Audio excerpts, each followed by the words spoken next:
fear.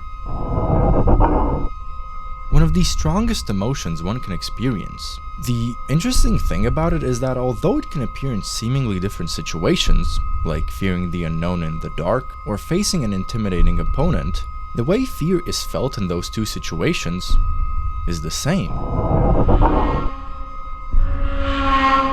Fear also often comes with the feeling of pressure, and there's no bigger commonplace for both of these feelings than tournaments.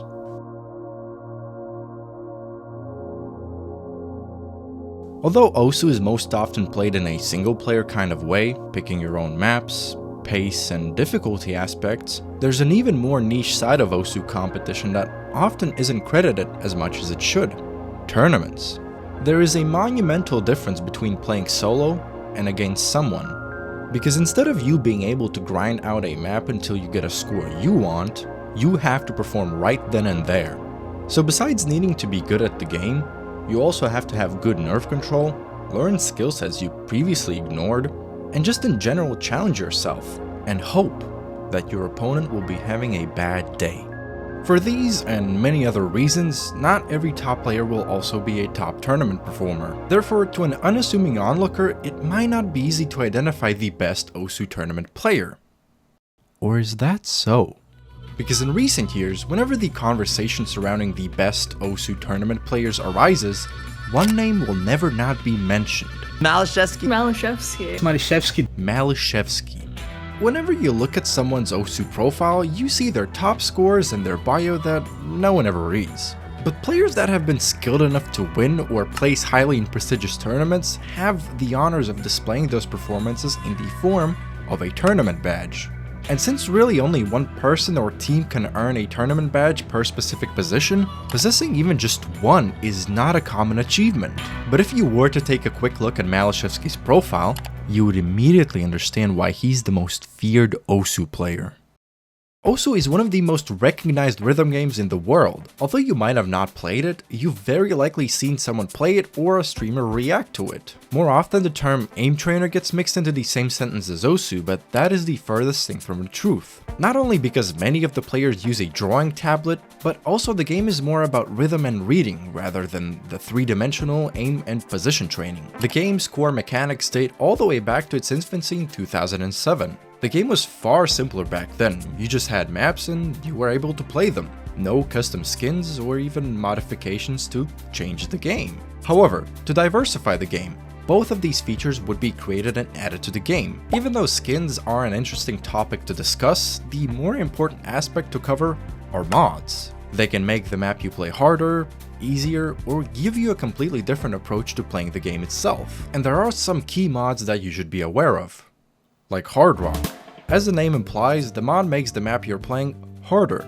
The circles become smaller, the approach rate is much quicker, and the timing window is decreased. So not only aiming is harder, but also achieving higher accuracy is harder. Then there's double time. As the name implies, it makes the map faster, but by 1.5 times and not actually 2 times. It is also important to note that it makes everything faster. Circles appear and disappear faster, and the timing window becomes shorter because of it. And often one of these mods, or both of them, are combined with the mod Hidden. This mod only eliminates the approach circles and makes the circles themselves disappear shortly before you have to hit them. And as I mentioned, these mods can all be combined together, creating what is called 3-mod. This combination makes every aspect of a map's difficulty the hardest it can possibly be. Even the top players rarely utilize it, as it is one of the hardest things to master, and different players specialize in different mods and mod combinations. Not often do you see well-versed players who can play all combinations at the highest level. That's why someone being an impressive tournament player is a different kind of impressiveness. But there wasn't such a thing as a tournament player up until 2010. The first officially recognized and hosted Osu tournament was unveiled. Although this was exclusive to Japanese players only, it is an important point in Osu history, as it introduced a different form of competition in Osu and tournament badges. Badges are a unique kind of honor a player can receive. Even nowadays, winning a tournament that is recognizable enough to where you can receive one is not an easy feat. And this was 2010. However, this tournament would inspire other community members to create quite possibly the most important annual OSU event, the OSU World Cup.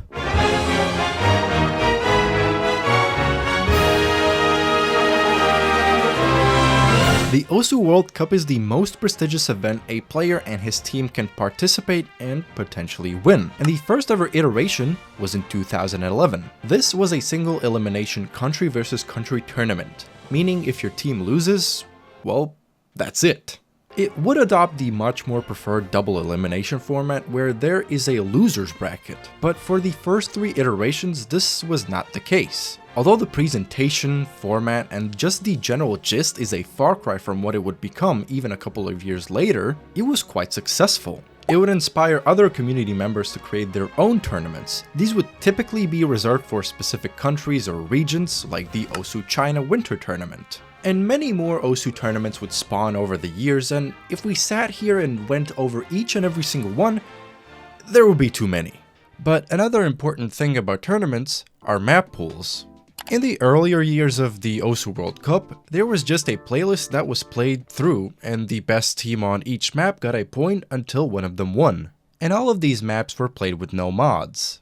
However, nowadays there is a map pool, which has 5 different categories: no mod, hidden, hard rock, double time, free mod, and the tiebreaker. The vast majority of tournaments that you'll see will have map pools with either 5 or 6 categories. No mod, hidden, hard rock, DT, and tiebreaker are a given, and then some tournaments will have free mod. Most 1v1 tournaments will not, most team tournaments will. No mod is just that, you play without any mods.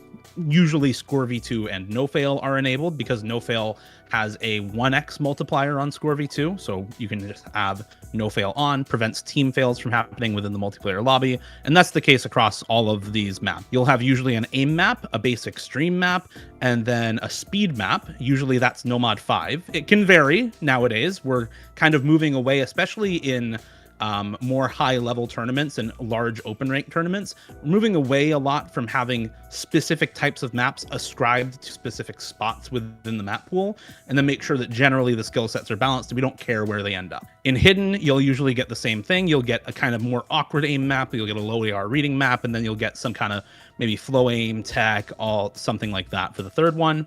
In hard rock, you'll usually have an aim map, a precision map, so something with a circle size CS 6.5 or greater after hard rock. And then usually for the third one, you'll have, again, like tech or alt or flow aim or finger control as the third hard rock pick. DT, you're going to get a similar thing. You're going to get DT aim, so usually a farmier map. DT speed stamina, burst map, and then something else. Kind of doesn't really matter. It depends on what's in the rest of the pool. Free mod will have a similar layout, usually an awkward aim map, usually a CS5 and AR8 map to be balanced between hard rock and hidden for those mods. And then usually something else. It depends what's in the rest of the pool.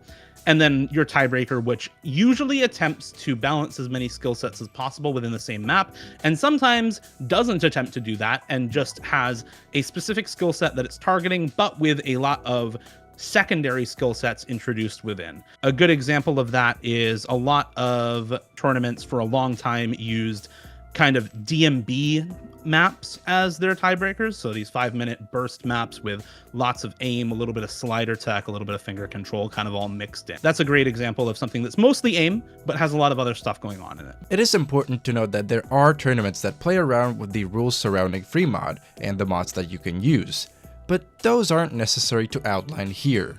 So for now, we jump to the year 2018. At the time, an unknown 10-year-old Polish kid would receive his own laptop. And since for the last 2 years he has been wanting to play a rhythm game he saw on YouTube, he would install it as quickly as possible. He would also make an account and be known as Maliszewski. Okay, it is important to mention that he originally went by the alias of Ristel, but I will be primarily referring to him as Maliszewski. The hype for the game that he built up for himself over the previous years would come into fruition, as he would pour in thousands of plays within the first months of playing the game, finding an instant liking towards it. The combination of his grinding and immense fond over the game allowed him to climb to the top 1000 within his first year of playing the game. What? Top 1000 at 11 years old? What do you mean? Already from the beginning, it was obvious that he had a special knack for the game. During these earlier days, he primarily focused on double time jump maps, his top plays being the likes of Chikado Chica Chica, Quaver, and Last Goodbye, which were very common maps players farmed during the 2019 era of the game. But what is farming and what is PP?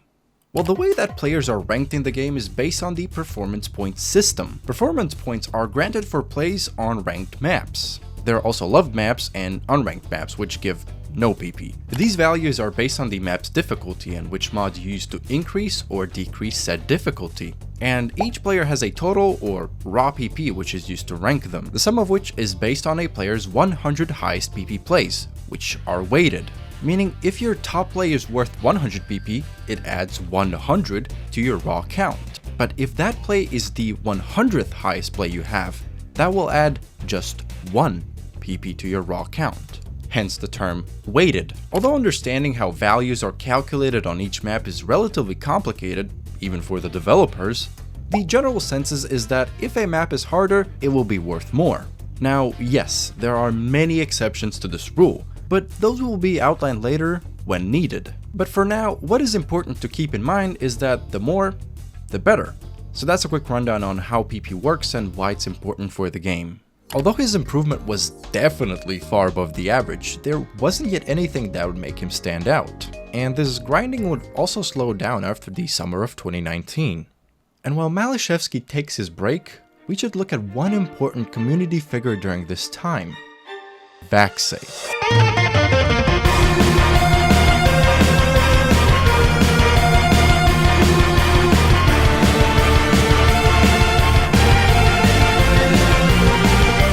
If you were to ask someone who is the best player at the time, while some would blurt out names like Itki, Flying Tuna, or Shigetora, the largest majority would say vaxei. Because not only had he shown great dominance over the game's leaderboard, his tournament side was equally strong, if not the strongest anyone possessed at the time. From his tournament debut in 2017 to 2019, he had yet to lose a single one in which he participated in. Didn't matter if it was a team-based one, and especially didn't matter if it was a 1v1 tournament. He had won against some of the best players the game had to offer, often with just a couple of map losses. He simply couldn't lose. And it was primarily because there weren't many skill sets that vaxei wasn't one of the best at or couldn't play at all. He had proven countless times that he was in a league above any other player with both his tournament and solo performances. After all, he was the first person to break the 1000 PP barrier with his famous play on Tsukinami, quite possibly the most important barrier that was broken in the game. And many, and I mean many of his scores were so far ahead of their time that only in recent years have players matched or outclassed them. One score in particular that I want to point out is his FC on Freedom Dive Universe difficulty with Hard Rock. This is not only the only FC with Hard Rock on the map, but also the only full combo on the map, period.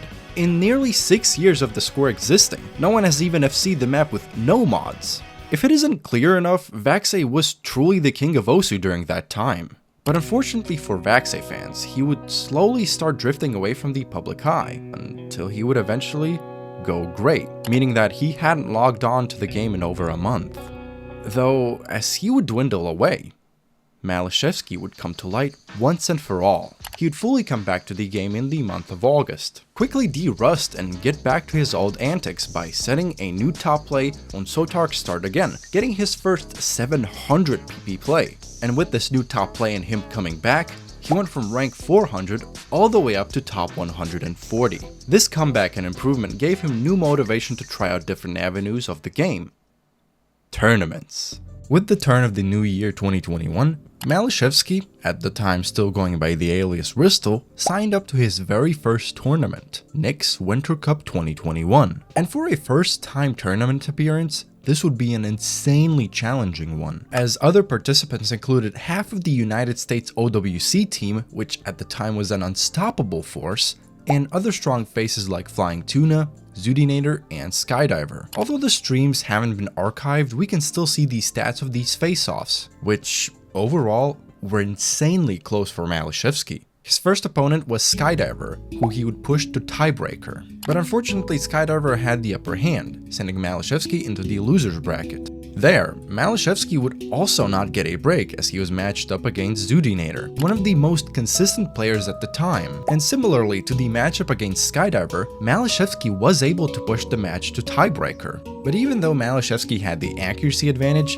xootynator had secured a combo lead, winning the matchup and pushing Maliszewski out of the tournament. Although Maliszewski lost the first matchup and then the next winning the loser's bracket, tournaments are never as black and white as they may seem. For a first-time appearance, he put up an incredible performance, being able to push two incredibly decorated tournament players to tiebreaker. And this alone was already a sign that he could champion over some of the game's best. But that time wouldn't come yet. He would take another shot at a tournament, this time participating in the Perennial. The Perennial is one of the only other S-tier tournaments besides OWC, but unlike Nick's Winter Cup, this was a 4v4 team-based tournament. And Maliszewski would team up with some very prominent players at the time, like Rapis, Mystia, Hallow Watcher, and 4 others. And their team would qualify as the number 5 seed. And they would sweep their 2 upper bracket matches, losing just a single map in the process. However, their next opponent was the number 4 seed P model. Their team was also very strong, featuring former and current OWC Team USA players. And unfortunately, they were too strong for Maliszewski and his team, being sent to the loser's bracket. In the loser's bracket, they were supposed to face off AR11 Dilf, a team with some of the most known players in the game, like Mrekk, Whitecat, and Wobblewolf. The matchup would have been interesting. An emphasis on would. Maliszewski's team would unfortunately forfeit the match, ending up in the 9th place, which, considering there were a total of 32 teams, was not too shabby. But this would be nothing compared to the performance in the 3-digit World Cup. I did previously cover the OSU World Cup and how trivial it is. However, it is typically reserved for the best players from each country. But there are smaller versions of this tournament, like the 6-digit, 5-digit, 4-digit, and 3-digit World Cups. And because Maliszewski had great improvement, he joined his country's team for the 3-digit World Cup, qualifying as the number 3 seed. However, the competition was very fierce, as Poland would win 6-5 against France, but then they would get sent into the losers bracket by the countryless team. They would catch a short break, winning against Sweden 7-1, but the break would end with that, as the following 2 matches were neck and neck, with Poland winning in the tiebreaker against both China and Brazil. And of this sliver of map that is left, and that is going to be the win on tiebreaker for Poland, 7-6 versus Brazil. They will advance into the top 4 and get their chance at top 3 in the losers bracket semifinals. Their next opponent would be a familiar one, as they would face the countryless team, though this time it would be a different story. And a big reason why Poland was outperforming the opposing side was because of Maliszewski. When it came to hard rock, and especially no-mod maps, Maliszewski would literally perform like no one else, as he was the top performer 7 out of the 9 total maps played, showing that he was a star player. And they would win in an even more dominant fashion against the USA, with Maliszewski once again putting up high caliber performances. This is just putting an exclamation mark on this map from both of those, or on this match from both of those players. What a showing. Are they going to make it through the ending? Both of them going to make it? It's, Risto finally breaks, but I don't even care. He wasn't even FC. What is happening? That is how you win a match right there if you're Poland. Man, Foya Star with the FC 98 accuracy too. But then came the grand finals, where Poland would have to face Taiwan. This would be Poland's toughest match, not just because Taiwan was the number 1 seed, but also because of the pressure of being in the grand finals. However, a prodigy like Maliszewski would not succumb to this pressure. Right out of the gate, he would once again perform like no one else. Even when Poland didn't get a point, Maliszewski was still oftentimes the best performer in the lobby. But with both teams having very strong rosters, they would fight until they'd reach the tiebreaker. Shield breaks as well! Zane with the 240 combo into the end! It's enough! Is it enough? It's enough! What just happened to the score? The score just shot 200,000 over! What? I don't know what we just witnessed, but the score went over to Taiwan by like 200,000 points in a matter of seconds. Instantly. The first quarter of the tiebreaker was in favor of the Poles, but very soon Taiwan would catch up.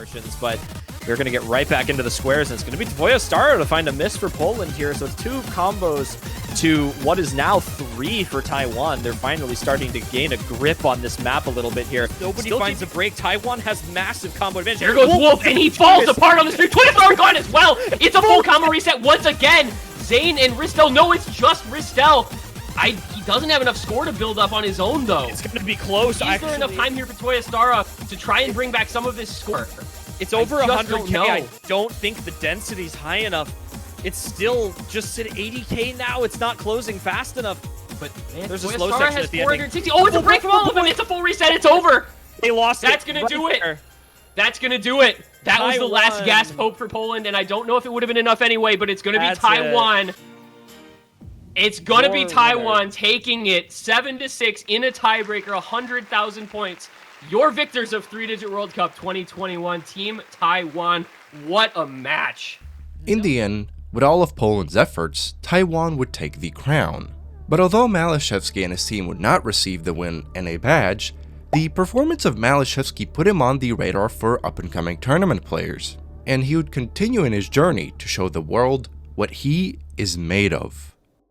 But to gain some sort of wins for himself, in solo play he would continue to farm, getting more new top plays on DT aim-oriented maps like Team Magma, Anime Ban, and Snow Halation. But he would also diversify his top play catalog by FCing Flying Out to the Sky, a no-mod aim-oriented map which is over 4 minutes long, requiring very proper consistency. But even more notably, he would FC Truth Ironies, The Secret Lyrics, a map with one of the worst types of difficulty spikes, the ones being at the very end. However, this didn't deter a player like Maliszewski, who would not only be able to full combo the map, but also be the first one to do so. With these scores, he would dart into the top 100, ending up in the number 77 position. So with his continuous improvement, he would sign up to an S-tier 1v1 tournament, Corsace Closed. It is the most stacked 1v1 tournament there is in the community, so for someone like Maliszewski, this was a very big deal. And his improvement was definitely noticeable as he qualified as the number 15 player. And once again, his first matchup wouldn't be an easy feat as he was paired up against Arnold 24x24. Although once again the replays for these matches aren't archived, we can see that the match was really close as both players would trade points back to back, eventually getting to tiebreaker. For Maliszewski, this was an all too familiar position. But unlike in Nick's Winter Cup, this time Maliszewski had his A game and won the tiebreaker to continue on, and his next opponent would be an even tougher matchup as he was faced up against Bartek, who not only qualified as the number 2 player in the tournament, but was also the best Polish tournament player at the time. However, the resulting matchup was not what one would expect. Nearly nothing that was thrown at the players would slow Maliszewski down, eventually winning the matchup 6-2. And the same momentum was seemingly present in the beginning of the next match, where Maliszewski would face Intercambing. They would trade maps getting to 2-2, but Intercambing's tournament experience would prevail as he would take the following 4 maps in a row, sending Maliszewski into the losers brackets. In there, his first opponent was BTMC. And although this might seem like an easy match since haha BTMC bad, and the fact that Maliszewski would take the first 4 maps in a row, BTMC decided to put himself into the 6th gear and push the match to tiebreaker. But Maliszewski did not want to repeat what happened in Nick's Winter Cup. But it looks like score lead is actually increasing in some spots. He slider breaks on a jump. BTMC with 400 combo can actually take this at the end of the map. Is it going to be enough? At the very end, it's still 10k. He's dropping so many slider ends. It's not enough. But although he'd seemingly take a step forward, at the same time he would take one back. Because due to scheduling issues, he unfortunately couldn't play against Takedo, forfeiting the match in the end and ending the tournament in the 7th to 8th position. And although this is how the tournament ended, this improvement compared to Nick's Winter Cup was kind of frightening. This was one of the tournaments that helped kind of continue his rise as an up-and-coming player. Pretty good accomplishment for Atomic Box, and I think was the point in time where a lot of people probably started paying more attention to him as an up-and-coming tournament player. He wasn't the, ridiculously strong player that we know him as now, but it was a point in time where a lot of people had started paying much more attention to him as an up-and-comer. So as he was itching closer and closer to a podium finish, he would take another shot at it in Mercenary Shop 3. Now, the way the team formation worked in this tournament was quite unique. 16 players were handpicked to be captains of their own teams. And how did they pick players? Via an auction. Let me explain. Each captain had a budget of 12,000 cash. A random player was chosen through a bot, and then the team captains would bid on said player. And the captain who bid most would secure the player. Obviously, players who were more known would be pricier, as they were more preferred. However, because of the limited budget, captains also had to play it smart. This is going to sound a bit weird, but Kingling would play it smart by bidding $2,000 for Maliszewski. Alongside him, Kingling would also obtain Will Stetson, yes, he's also a tournament player, not just the vocalist for your top play, and a couple of others. This auction setting allowed the teams to be much more diverse than if the best players would make an OP team and make the tournament boring. Kingling's team would sweep the competition, getting all the way up to the grand finals. There, they'd face against the team 2-year-old Chopstick Prost. And this team is noteworthy for one reason: Utami. He was also an up-and-coming tournament player at the time, and here is where the rivalry would start. And their strengths would be shown, as although it was a close match, Maliszewski and his team would lose. But luckily for them, Utami's team were coming from the losers bracket, so they had to win 2 sets instead of just 1. And unfortunately for 2-year-old Chopstick Prost, Maliszewski and his team would wreck them 7-2. This wasn't just a tournament win, this was the first tournament Maliszewski won, and his first tournament badge he would earn. But this tournament would also solidify the beginning of Maliszewski's first major rival. And the two would meet again in August, as Maliszewski and 7 other players would team up and sign up for Corsace Open 2021. Corsace Open, unlike Closed, is a 4v4 team-based tournament, and the biggest one, as it features a whopping 64 teams, and Maliszewski's team would qualify as the number 3 seed. This in and of itself was an insane showcase of team skill and dynamic, being arguably the best team for tech maps, all of seeing the Nomad 3 map. And their number 3 placement was no fluke, as they would showcase their dominance in the upper bracket rounds. They would clean sweep both Misaka B-Hop and Chicha, and to enter the quarterfinals they would also push T-Pap Matt into the losers bracket. But these weren't really tough opponents for the team, as they were number 62, 30, and 14 seed respectively. So in the quarterfinals they would face their first true opponent, the number 2 seed Donate Blinds. And on top of that, this tournament had something special. For a team to move on, they would have to win 2 sets instead of just 1. So this should be a pretty tough fight, right? This will be a close one. Chomikbox has continuously shown us that he has been an outstanding performer for El Dupa here, and he is going to have to kind of flex that here on this map if he that's going to be it. I think that's it. No, it's not. Chomikbox has it. Look at that. Chomikbox and Crystal with the double full combo. El Dupa won both sets, losing only a single map out of the 11 played. And out of all of those maps, Maliszewski was his team's top performer 5 times, also getting 3 full combos. Full combos are one of the most impressive things a player can do in a tournament setting, as it not only requires insane consistency, but also an ability to perform to one's maximum in the given moment. So to FC even just 1, not to mention 3, is an incredible showcase of skill. And by this point, the team El Dupa had secured a top 3 finish, with the other 2 teams remaining being and Whispering Almond, their first opponent of the 2 being the latter. And they would unfortunately falter, not being able to scrape a single point, falling into the losers bracket where they had to face the team which featured familiar faces like Fiery Rage, xootynator, White Cat, but especially a new enemy for Maliszewski, Mrekk, the rank 1 player in the game and someone who had been showing amazing potential in tournaments. And on top of that, since these were the finals, it was no longer best of 3, but rather best of 5. So a minimum of 15 maps would be played. And unfortunately, Maliszewski's team would be in a similar position as they were in the match against Whispering Almond. The team, was way too strong, winning all 3 sets in a row and letting El Dupa get just a single point. Although they would fall out of the tournament, Maliszewski was able to show the world that he could compete and at times outclass the very best in the game. And on top of that, this secured Maliszewski his 2nd tournament badge, as the Corsace tournament is prestigious enough to where the top 3 all get a tournament badge. But now with Corsace and tournaments off his mind, Maliszewski would return to solo play, where he would return with not one, but 2 new 800 PP plays. The first one on Sunglow, and just a day later one on Necrophantasia. These 800s and a couple of other 700s pushed Maliszewski into the top 50, also becoming the number 3 Polish player, only bested by Gnachus and Rafis. But although that is what the PP leaderboard said, Maliszewski wanted to prove otherwise.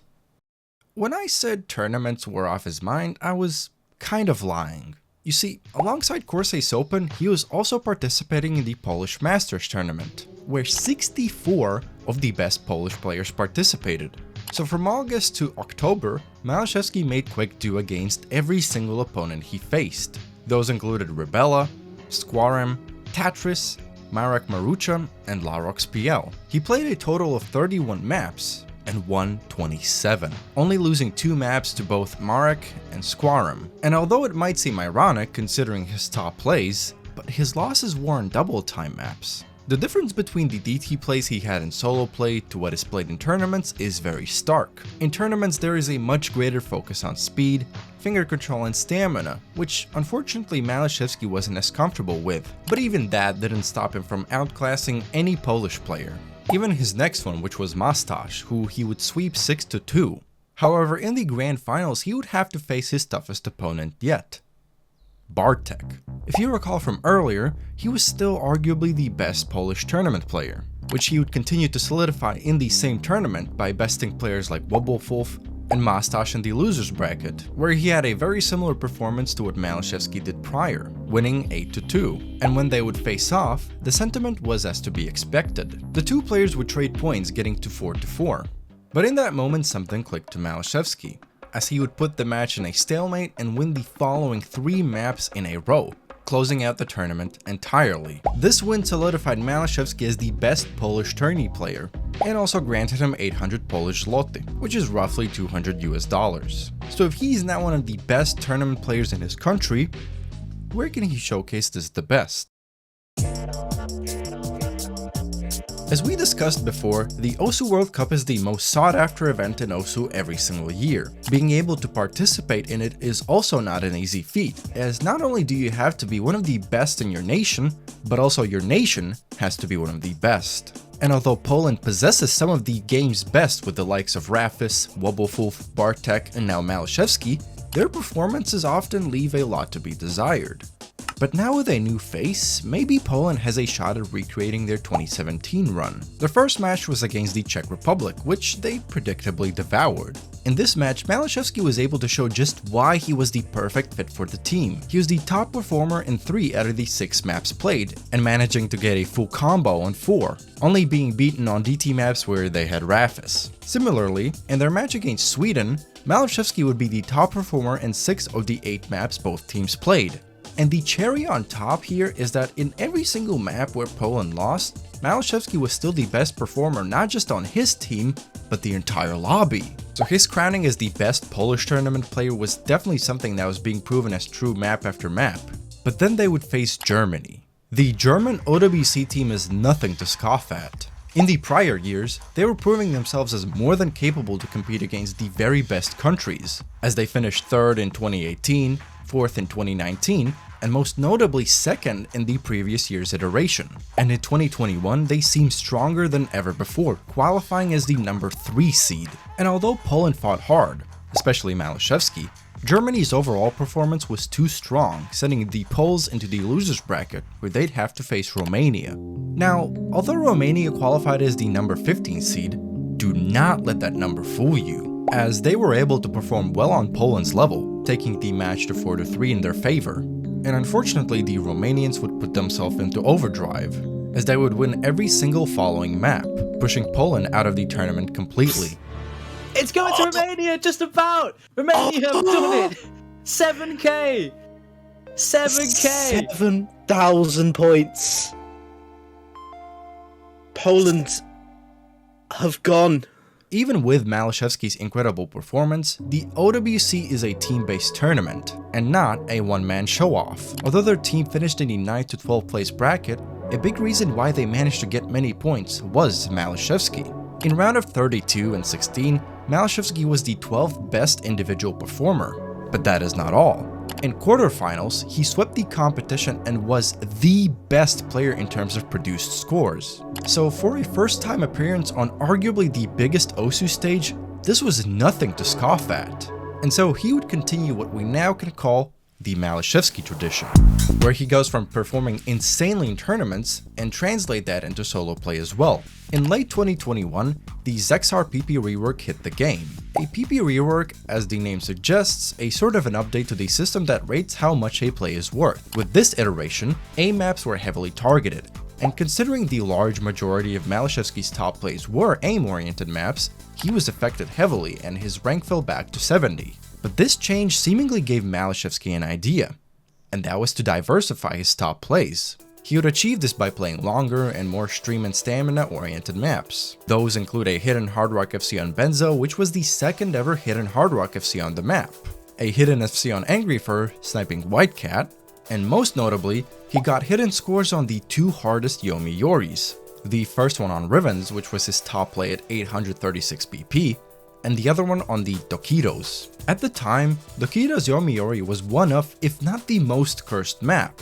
For over 4 years since the map had been ranked, no one had FC'd it. There were players like Whitecat and Reedcat, lol, who got within 200 and 400 combo of FC'ing the map. But most famously, and one of the most ahead of its time scores came from Cookiezi. Cookiezi is the OSU player. Not only did he break barriers that almost no one came close to, but he broke them years before anyone else. Probably the most famous case for this was his first 800 PP play on Freedom Dive with Hidden Hard Rock, with the second 800 being set by vaxei, who we did cover a couple of chapters ago. In fact, both of these players had incredible scores on the map, with vaxei having the highest accuracy run, and Cookiezi having the only notable hidden run at the time. But Maliszewski managed to get the new best hidden score, getting a 1 miss run with nearly 3000 combo. It already is one thing to get a good run on this map, but putting on hidden is a completely different game. And Maliszewski being able to snipe Cookiezi's hidden score was definitely a statement. Hidden is a comfort test. Hidden essentially puts you on the spot and says, are your habits the correct habits? Are you reading properly? Are you aiming properly? Are you making sure you're aiming every circle and not just moving your cursor through circles? Stuff like that. Are you aiming each pattern as it's mapped, or are you just simplifying everything down to its moving in a curve around a corner, for instance? So I think playing maps with hidden is just a test of how comfortable you are with that sort of map and your basic fundamentals when you play that sort of map. Are they correct or not? To cap off the year, Maliszewski was back in the top 50, had secured a total of 3 tournament badges, and became the best Polish tournament player. But the first 2 achievements I mentioned were child's play compared to what he would do in the following year. To begin the year, Maliszewski would continue to farm. Although at the time some players were able to set 1200s, that kind of prowess wasn't present in Poland. And that was interesting, as throughout OSU history, Poland has been known as a powerhouse in those areas, with the likes of Wobblefulf and Rafis. Yet there was only a single 900 that no longer even existed because of PP reworks. So there was a race for the first Polish 900, and the first person to get close was Mustache, with his fail on Udo with Hard Rock on the very last stream. But to avenge that and uplift Poland's legacy, Maliszewski would get his first and Poland's 900 on Gekiai no Yobigoe. And he wouldn't stop there. He would get another 900 by trolling Reedcat and sniping his #1 score on Midnight Madness just a day after Reedcat tweeted this: "If someone snipes this with hidden, I'm going to lose my mind." With these scores, Maliszewski would also enter the top 20 ranks on the global leaderboards. So in under a month, he went from rank 44 to 18, showcasing that he's not only a beast in tournaments, but also in leaderboard climbing. This placement is especially impressive considering the maps he played. So with this, it was time for him to take revenge. You might remember he played in a little tournament called Nick's Winter Cup back in 2021. Well, this year there was a new iteration of it, and Maliszewski wanted to showcase his tournament improvement. And although the previous year he qualified as the very humble number 22 seed, in this year's rendition, he was number 1. And this placement was no fluke either. As we've established, Maliszewski had become a player you could no longer ignore. He would get to the quarterfinals by winning against Danit, I Am a Burger Fox, and Crystal, only losing a single map, showing no mercy. And in the quarterfinals, he'd meet a familiar face, that being Arnold. And this time, Maliszewski would best him 6-3 and move to the semifinals. But unlike in the last however many 1v1 matches, Maliszewski would lose, and the player who bested him was Akolibed. Although the battle was close and both players put up stellar performances, getting to tiebreaker, Akolibed was just having a better day, pushing Maliszewski into the losers bracket, and his next opponent was a quite poetic one, xootynator. If you recall, back in Winter Cup 2021, xootynator was the very first opponent that Maliszewski faced, unfortunately losing in the tiebreaker. However, this year, Maliszewski had risen to a level never seen before. They simply were no longer a match, especially on DT picks on which Maliszewski didn't get a score lower than 900,000 points, with 1.2 million being the highest possible. And he would finally climb out the losers bracket and get to the grand finals by besting Dragbit 3. But there, he would have to face the very same player that sent him to said bracket, Akolibed. Not only did he have to face the only player who beat him this tournament, but if Maliszewski wanted to win, he had to win 2 matches. This was because of the double elimination format. So judging by their previous face-off, it should be a really close game, right?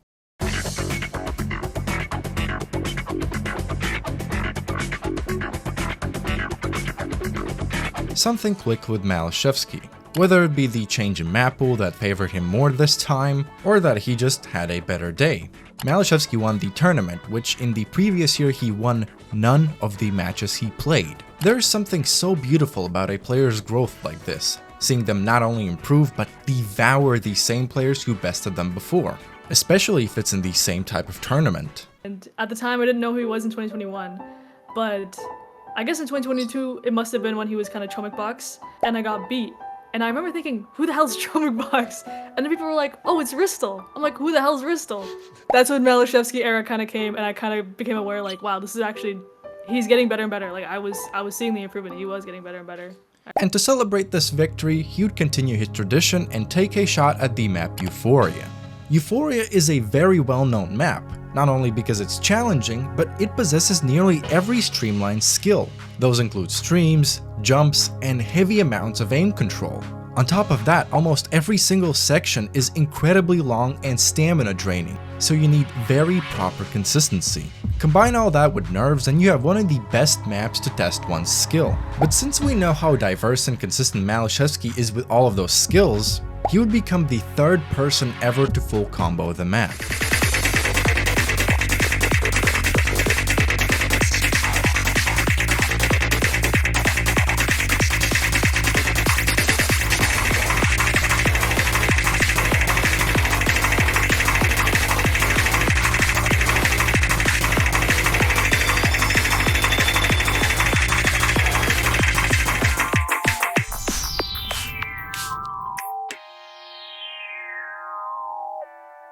In a similar fashion, he would secure 2 new tournament badges by winning the Osu Battle Royale 5 tournament, in which there were 16 lobbies with 16 players who battled map after map until only 4 players were left who'd move on. The new lobbies were created where the same thing happened, and this happened until there was just 1 player left, and that was obviously Maliszewski. The other tournament badge was from the Pandemonium tournament, a regional tournament where only the best from Europe, North America, South America, and Asia would move to not only show that they're the best in their region, but in the entire world. From the European region arose Maliszewski, from North America it was Utami, from Asia it was Karcher, and from South America it was Arnold. Maliszewski first had to face Karcher, against whom he'd win 7-3, and in the grand finals, Maliszewski had to face Utami, a very familiar enemy. But there was nothing stopping Maliszewski, as he would take down Utami in a very convincing 7-3. Monster trying to miss. Maliszewski has missed now. Oh! He had one chance to come back into this, but just like that, it slips through his fingers. The sheer of utter dominance of Maliszewski, who will be the one coming out on top. Utami falls on Hidden 1. Maliszewski is the winner. So by now it should be clear that in a tournament setting, there was no player like Maliszewski. He was just way too consistent at a way too high of a level. With this in mind, team-based tournaments aren't as simple. Individual performances are important, but for every single member in a team. So how does one go about making a team which can perform at the highest level on any kind of map?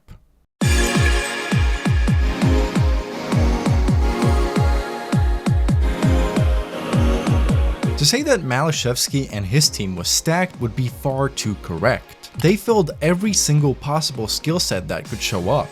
Streams, tech, DT, finger control, and reading. But they wouldn't be the only team with such a stack.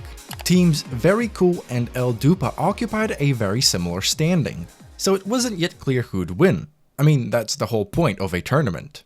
Maliszewski's team would make things do quickly and get to the semi-finals where they'd face El Dupa. I am quickly skipping over the previous matches because, like, come on.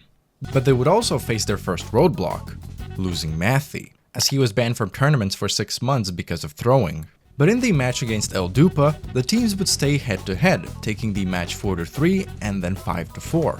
However, Microwave Lobster was too fierce. With just a sliver of map left, there is not enough time, there is not enough combo, and there is not enough score left in this map. Taking the map and taking the top really 2. Close. Moving into the grand finals, they had the winner's advantage. Any team they'd face would have to win 2 sets, while they only had to win 1. The team Very Cool would prove to reign over El Dupa and move out of the losers bracket to face Microwave Lobster in the grand finals. But this time, Microwave Lobster would get a taste of their own medicine and lose the first set 3-7. Well, oh god, everyone breaks at this ending section right here. Yeah, that is a difficult part right there, but that's going to solidify it with all the breaks in there. The damage has been done, and that is it. Fought with the strength of Microwave Lobster at this point. Very Cool, proving to be the better overall roster for most of these picks that they had, and that is it. Unfortunately, the team Very Cool was just a tad bit sharper. But it wasn't over yet. Because of the double elimination format, Microwave Lobster had another shot at winning. And this time, they will not let that chance slide. Ever so slightly ahead, and there goes Taquito's combo, there goes the hopes for Very Cool, and there goes first place to Microwave Lobster. The Microwave Lobster as a team have pulled through in this bracket reset match, and they have come back, and they are your champions. They flipped the score, ultimately taking the crown. And Maliszewski's performance was like no one else's. I especially want to point out his performance on Yugure One Room, which was the free mod 3 pick. Free mod means that in a team, players must choose to use either hidden, hard rock, or hidden hard rock. It is very uncommon for a player to choose hidden hard rock, but Maliszewski did. And of course, he FC'd the map, which was also a 700 PP play in a tournament match. This grand performance earned the team a tournament badge and a whopping $2,221. Obviously, the money was split between the players. At least, I'd assume it was. Getting money for performances in tournaments is nothing unknown to any decent-sized gaming community and other forms of competition. Although Osu isn't the biggest game, it still has a very active and a very supportive community, which allows for tournaments to even have budgets for prize pools. I mean, even in the early days, the Osu World Cup didn't have a prize pool, just badges and Osu supporter. So it's very nice seeing how the game has evolved up to this point. Not only are there other tournaments besides just the Osu World Cup, but you can also earn at the very least something if you're skilled enough. But what if someone wanted to increase the stakes? If you've been around the streaming, YouTube, and gaming scene for long enough, you've definitely heard the name Moist Critical, Charlie, or Penguin Zero. One fateful day, he decided to dabble into some Osu stuff, playing maps, then with some top players, and also watching some of Osu's most famous videos. And because he took a liking to the game, he decided to host the biggest 1v1 tournament up to that point in 2021, the Drench program, with a prize pool of $10,000. Unfortunately, back then Maliszewski wasn't able to qualify for the tournament, but lucky for him, in 2021, Penguin Zero would host yet another Osu tournament, Charlie's Perfect Math Class. It was the same 1v1 tournament and with the same $10,000 prize pool. Maliszewski would qualify for the tournament and was put into the same group with Badu, Reedcat, and Neneric. And from every single group, only 2 people would continue on. One player would be sent into the upper brackets and the other one immediately into the losers bracket. Maliszewski would come out on top in his group, taking care of every single player, and he would continue and face Intercambing, someone who he hadn't met in a one-on-one setting in a very long time, and Maliszewski wanted to take revenge. And by that I mean he won 5-0. Moving further, he would have to face Mrekk, one of the major enemies Maliszewski had. He would take quick care of him as well, winning 5-1. But it is important to mention that some of the players in this tournament weren't playing from their home setups, as they were participating in the Roundtable, an in-person tournament hosted by none other than BTMC, the face of Osu as some might call. It was another 1v1 $10,000 tournament where players were handpicked to participate.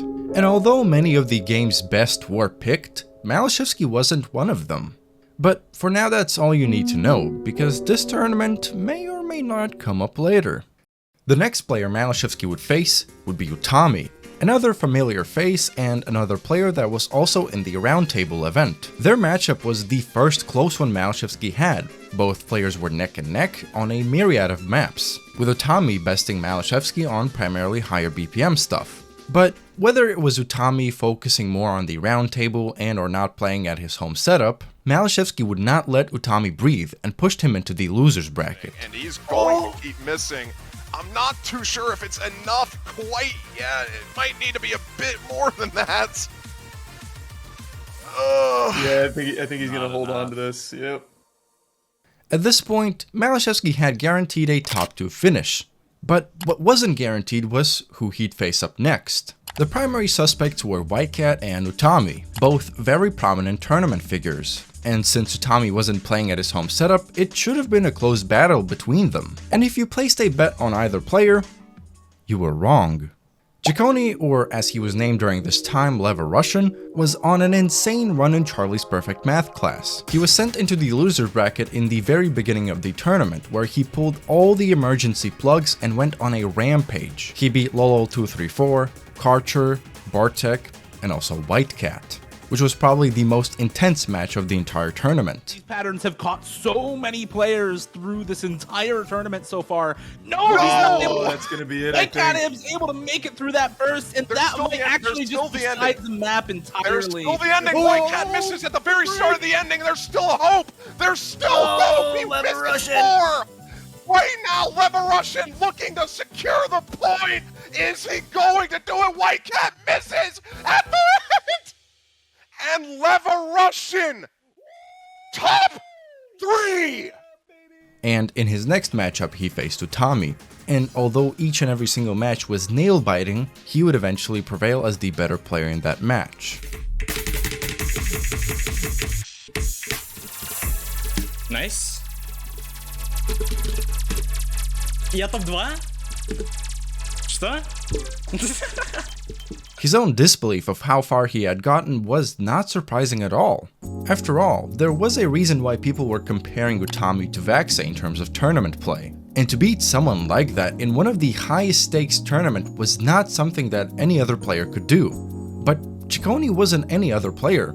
He was an underdog. And although, again, you could blame it on Utami not being on his home setup and his mind focusing more on the other tournament, Ciccone beat him fair and square.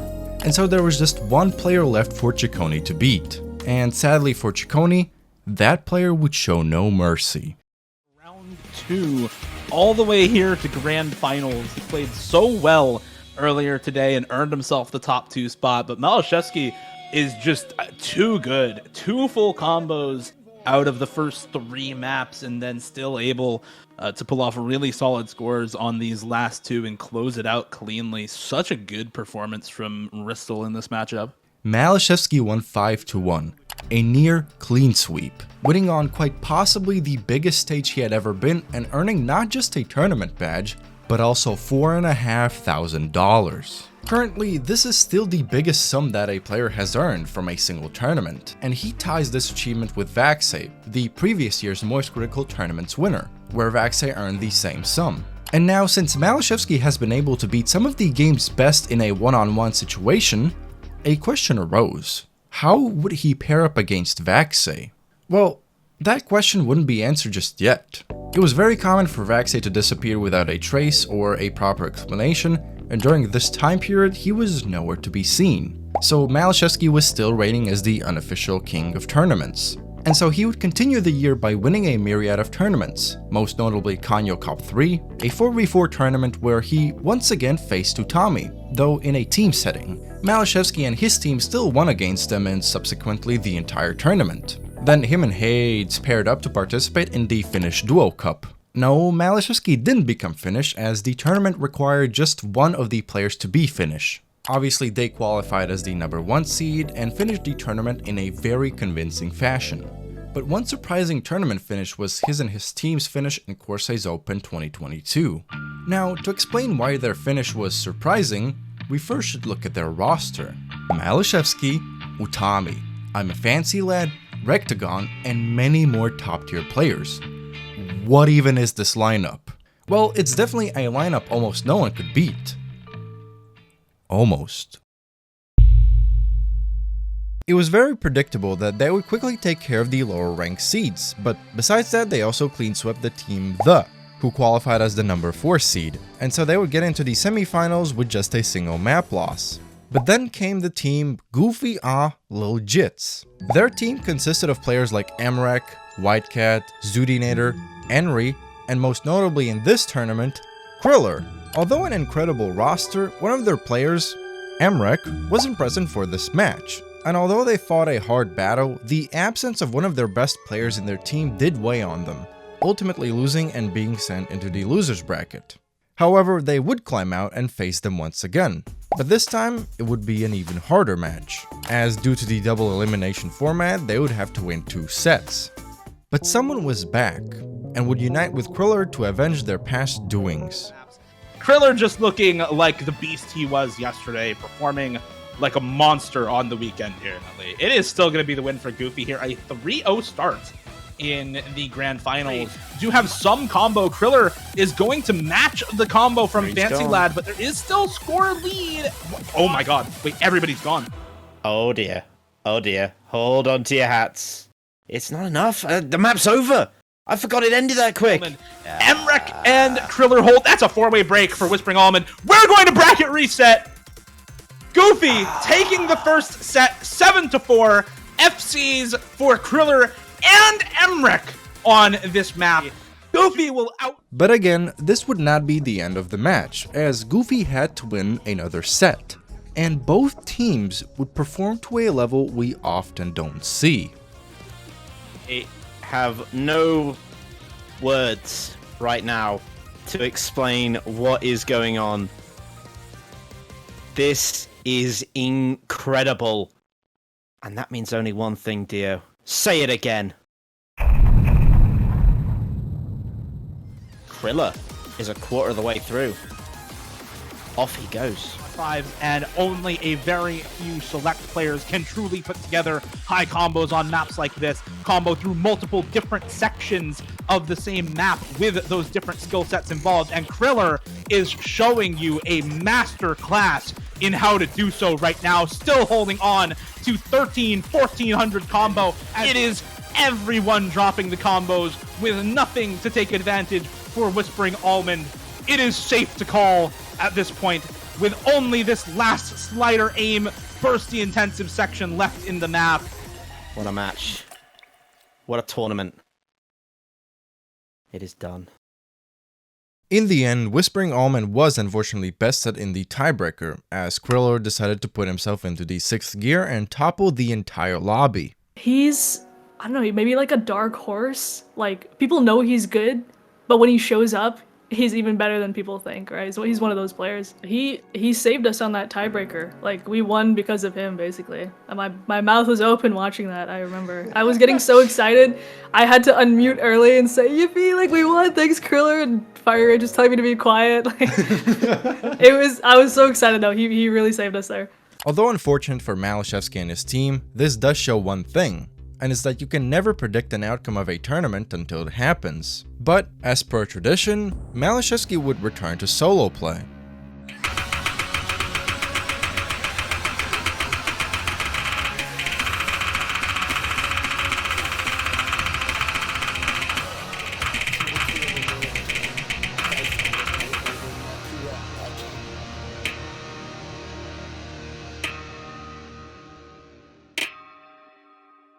he would get the first hidden FC on the Kurushimi Yomiuri, fixing his prior choke and showcasing one of the best consistencies with the hidden mod in the game, as Yomiuri was quite possibly one of the hardest doable stream maps at the time. And even to this day, no one else has FC'd the map with hidden. But as per usual, he wouldn't end it there, because he would play Kimi no Kyoku, one of the best maps to showcase raw speed finger control, and would achieve the pinnacle achievement in solo play, the 1000 PP play.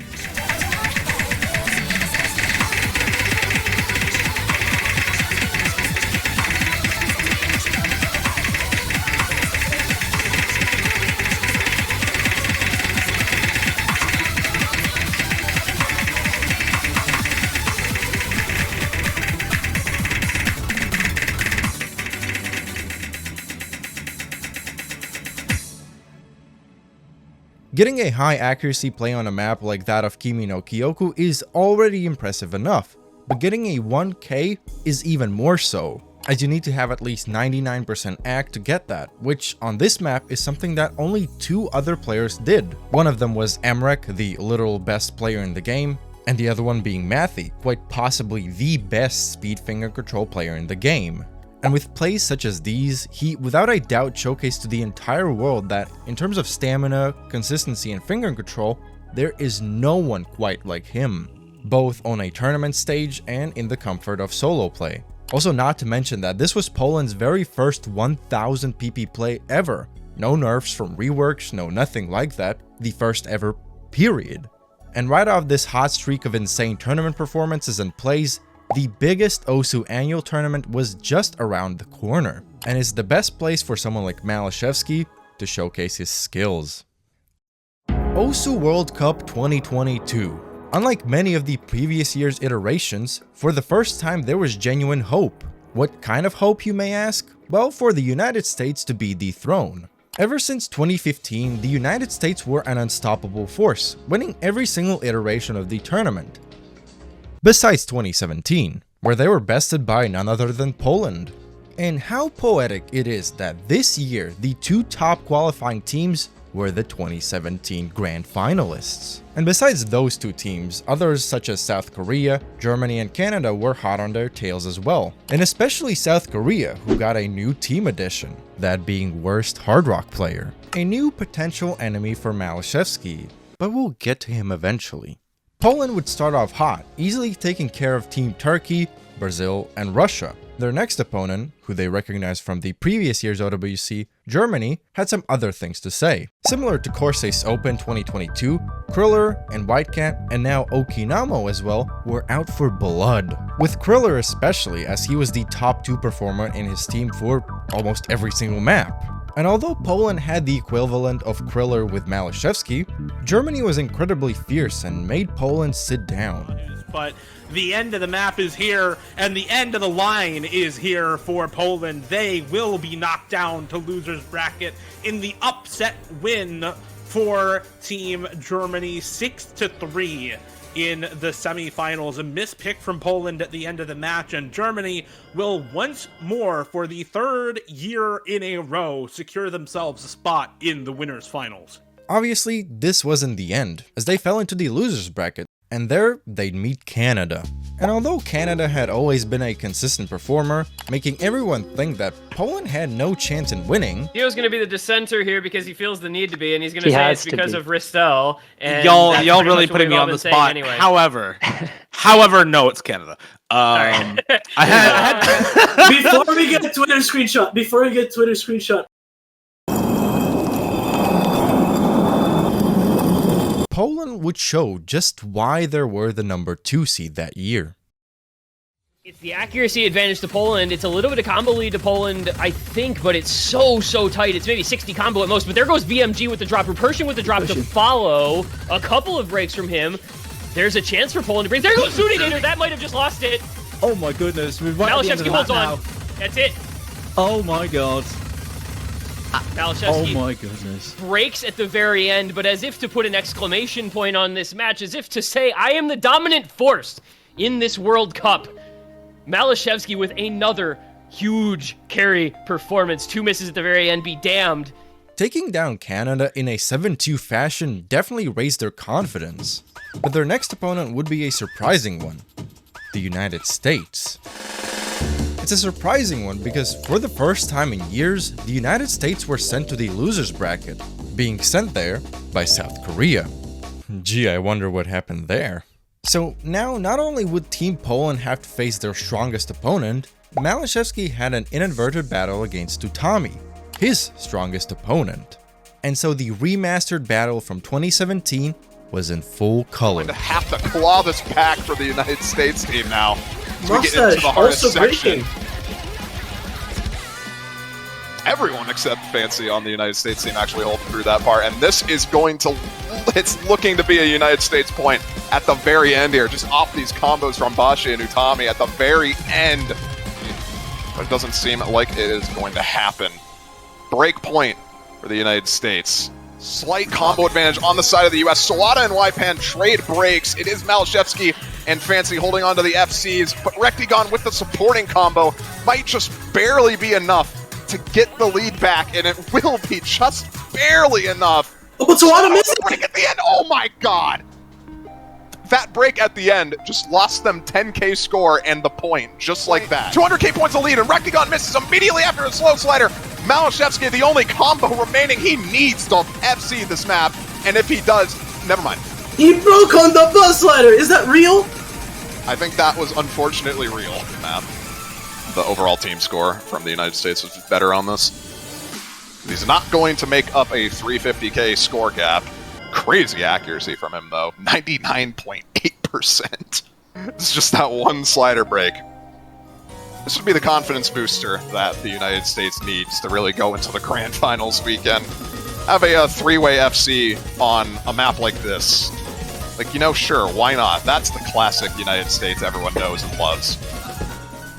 And keeping the train rolling. The United States face off against Germany now. Unfortunately for the Polish boys, the United States went on and continued their dominance, that throughout these years was only stopped by them. So repeating that was left for a later year. But on the bright side, this was Poland's best performance in years.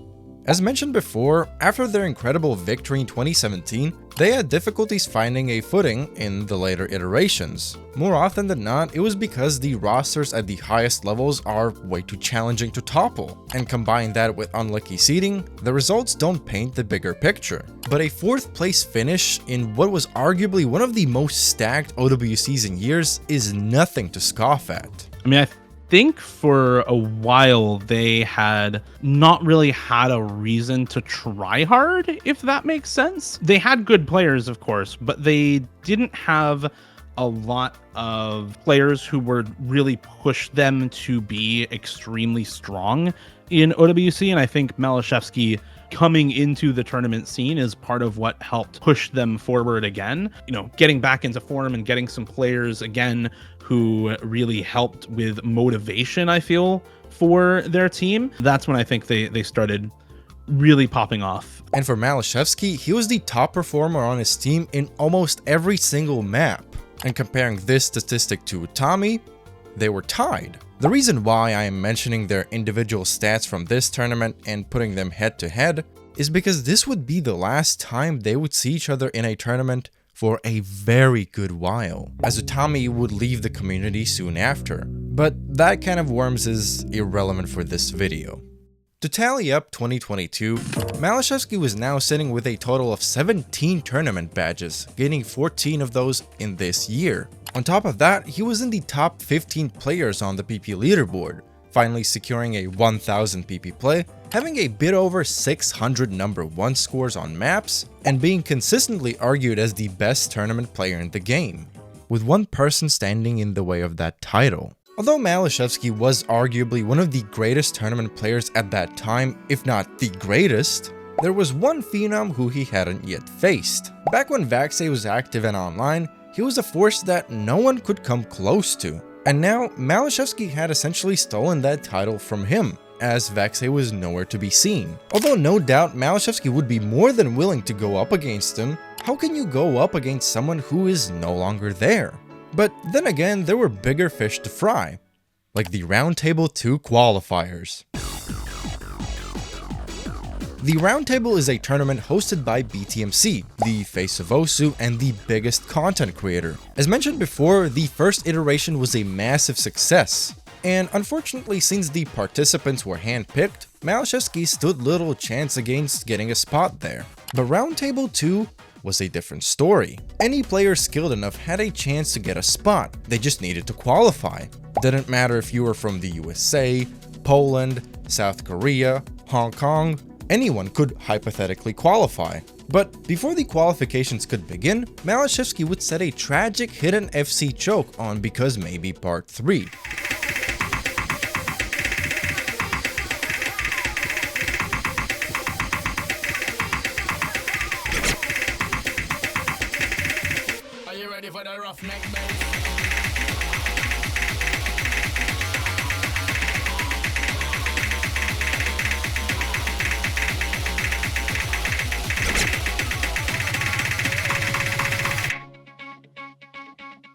This is a 17-minute marathon map that has only been FC'd once, and that being done by vaxei. And Maliszewski came close to missing the map with Hidden, which would have been 1078 PP, and his second ever 1k PP play, which honestly would have been one of the most diabolical 1ks to have. And so how would Maliszewski fare up against players like xootynator, MCY4, and others in the Roundtable II qualifiers?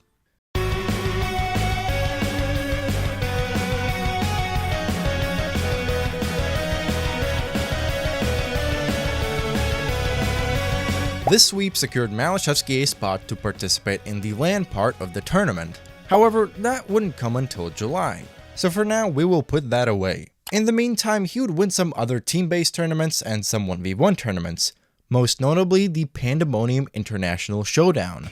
The same 1v1 international tournament he won last year, this time winning against the likes of Intercamming and MCY4. But major tournaments such as Corsace, Roundtable, and OWC were still on the come-up, so there was time for him to set some unrepeated scores, such as a hidden Hard Rock FC on Oshama Scramble, somehow getting 99.6% accuracy on a map that looks like this.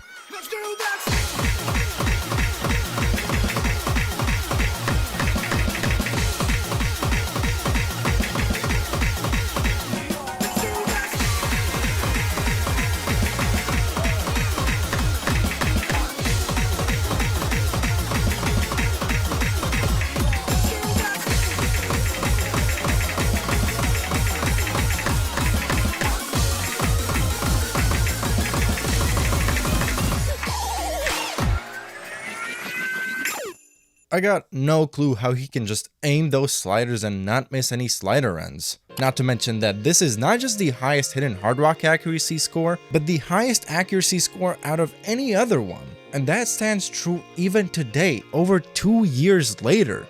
Having these types of plays as your top plays is something only Maliszewski did, at least at that level. But there was also a glooming cloud that was slowly approaching the Osu community. Although no one was looking up, vaxei had always been staring down.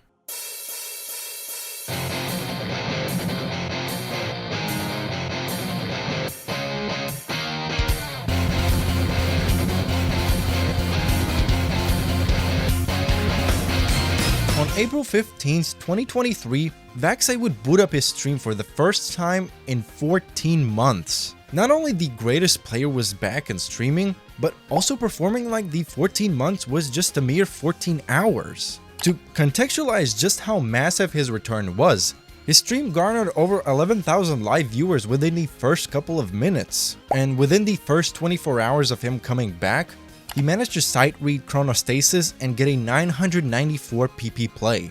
With this kind of performance, it truly looked like as if he never left. Not only did this moment cement another vaxei comeback, this made a seemingly impossible event potentially real, a 1v1 between Maliszewski and vaxei. Although nothing was planned yet, and considering both players don't really speak out about much stuff, we would have to wait.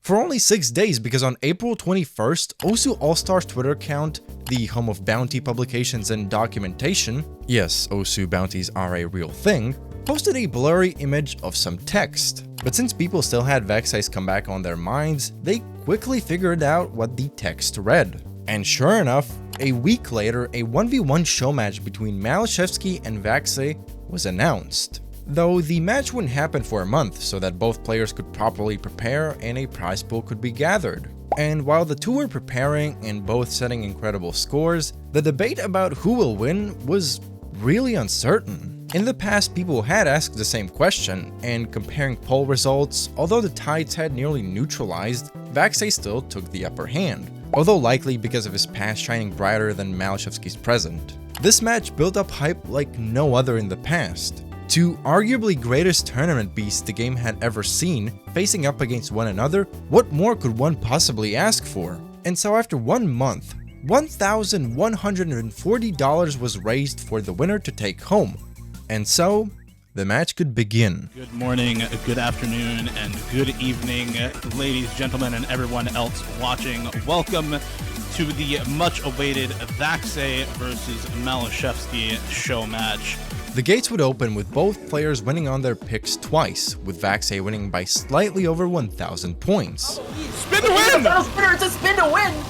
vaxei gonna take Oh my god, it's 500 points! What? It's 546 points, the margin of victory for vaxei combo game. The uncertain predictions were coming into full force as both players were performing to a level like no one else. Heading forward, Maliszewski would win on his next pick as well, but the first tide would swing in the wrong direction. Vaxei decided to pick Hard Rock II. With a type of map, he was probably one of the most comfortable out of everyone. Probably.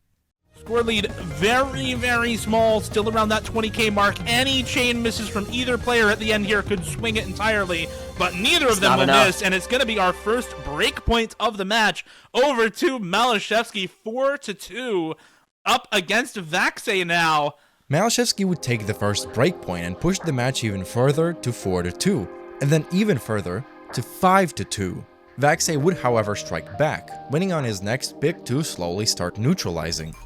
Definitely broken.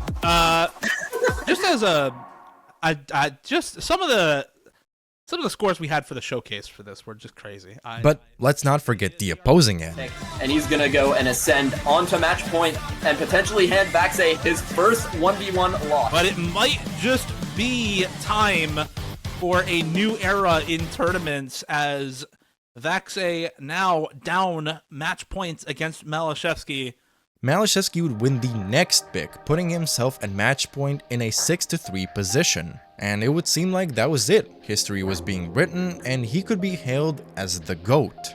But as Lightning McQueen once said, I decide when I'm done. He looks a lot more comfortable than Maliszewski out of the start, but knowing Maliszewski, he'll probably adjust to this and his accuracy will rise later. But for now, it's looking vaxei favored before any of the hard sections, but long and fast. It's an AR 10.5. DT tech at this AR is very difficult. Maliszewski gonna find the first drop. But suddenly during the back half is looking so good. Finally, a slider break comes through right at the end. Once again, the player with the higher combo finds the break right at the end of a difficult section. Okay, that was one hell of a pick. I thought Maliszewski found the drop earlier, but it was a combo break, and he just had that sneaky 500 combo, and I wasn't really looking at him. Oof, but vaxei would tear through the next pick, putting another point on the board for himself. But even this was child's play for what vaxei would do next. Maliszewski would pick DT2, which was Kimi no Kyoku, the map he got his first 1k on with incredible accuracy. Surely he had the upper hand. Surely. Let's see it. Two of the best players of all time on a map which, as of recent, has only become doable double time for a very select few players. I think the first break probably going to be the most crucial. Both players continue to hold through these difficult curved streams. Neither of their staminas are letting up. Maliszewski complaining about the stamina earlier in the match. All 98, high 98 act for both players. 98.6 for vaxei, 98.8 for Maliszewski. There's a miss on the jump for Maliszewski. He drops all the bursts afterwards as well. I think he knows vaxei is holding on to the combo right now. It's all about vaxei at this point. How long can he hold? Can he make it through this TI time? If he does, this map is basically over. And no way he FCs this though. At this point, that is the last thing we're looking at. vaxei holding on with a 1780 combo into the last chorus section. Let's see if he can hold on. This would be an absolutely unreal play to get in a tournament setting. Maliszewski continues to drop. It's already over. It's a formality at this point. But can this score be set? Why he is widely considered the greatest tournament player of all time, even up against stark opposition from Maliszewski into the ending. vaxei gonna be getting an FC on Kimi no Kyoku. And let me get that FC. Let me get that FC too. That is absolutely nuts from vaxei. Not the pick from Maliszewski. This is vaxei's map. vaxei did one of the most unthinkable things in a tournament match, especially in one where the map pool was as challenging as this one. After all, they were two of the greatest tournament players, so the map pool reflected just that. So vaxei's FC sent shockwaves around the community, and for obvious reasons. Not only it being a full combo in a tournament setting, but it was the tournament PP record. This was not normal by any means. But so wasn't Maliszewski. Maliszewski now almost 100,000 score up on this Nomad 2 by the end of the match. His stamina recovered, the curse intact for Maliszewski to continue winning against many of the greatest players of all time and looking to dethrone vaxei as the greatest tournament player of all time. A spot on the throne finally opening up. After nearly 5 years, over 1,800 days, vaxei's streak of winning 1v1s was no more. And what better player to stop that streak than Maliszewski? I think most people knew within the tournament scene, if you closely followed tournaments, you knew what the outcome of that match was going to be beforehand. There is, however, a large amount of the community that does not follow tournaments and that had a lot of rose-tinted glasses and nostalgia for vaxei. I think him beating vaxei relatively one-sidedly, like, vaxei put up a fight, but it was not particularly close. I think more than anything, it just signified the passage of time, that even if you are at one point the best in the world, time will just continue to march on, and if you don't keep up with the other players who are gunning for your spot, eventually you're just going to get passed. And that's really what happened. I think it was less a signifier for Maliszewski than it was for vaxei, that the era of American players being the best in the world and vaxei being the best in the world, especially in tournaments, because that's where a lot of his legacy was definitively over, because we had somebody who was truly better than him in a pretty convincing way. Not only did he end vaxei's undefeated reign, but also earned $1,140. And truly earned is the right word to use here. There had never been a more anticipated 1v1 match in history, and that was reflected through the viewership, hype, and the prize pool. So truly, Maliszewski could finally be hailed as the tournament GOAT. And so off the high horse of this match, Maliszewski would return to solo play and set quite possibly one of the best hidden scores in the game.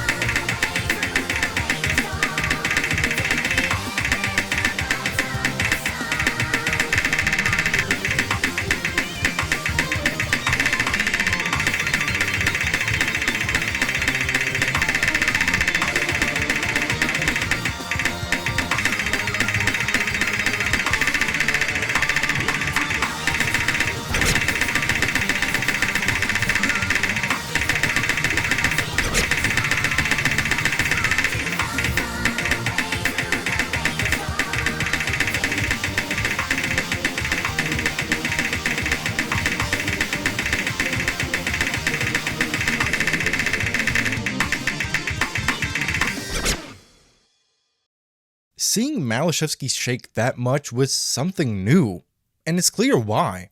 The play itself ended up being 971 PP, with the 5 misses and 2 slider breaks. Without them, it would have been 1,174. And that was terrifying, as in the past there had only been one hidden score that was over 1,000, and that was xootynator's FC on Euphoria that unfortunately no longer was over 1,000 because of reworks. But this play nearly was 1.2 thousand with just hidden. and there weren't really any other maps to achieve such a milestone with Hidden. Like sure, maps like that do exist, but many of them are only feasible to a handful of players, one such being Maliszewski. So at this point, what more could a player of that status and level of Maliszewski ask for? He had just taken down the strongest tournament player to exist, subsequently taking that position to himself, and showcasing the same unrivalable skill in solo play. There was almost no one like him. Almost. We talked a couple of times about a player named Mrekk.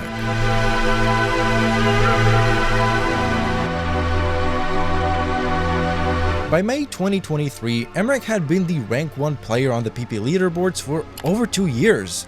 And even though Maliszewski was reigning supreme in the tournament scene, if you were to draw a parallel to someone with such dominance in solo play, it would definitely be Mrekk.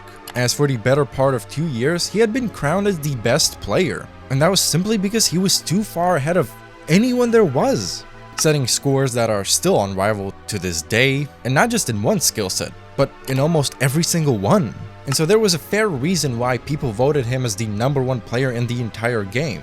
But out of his catalog of impressive PP plays and unmatched scores, there was one crucial aspect that wasn't as coveted: tournaments. Now, that is not to discredit his abilities, because he had many.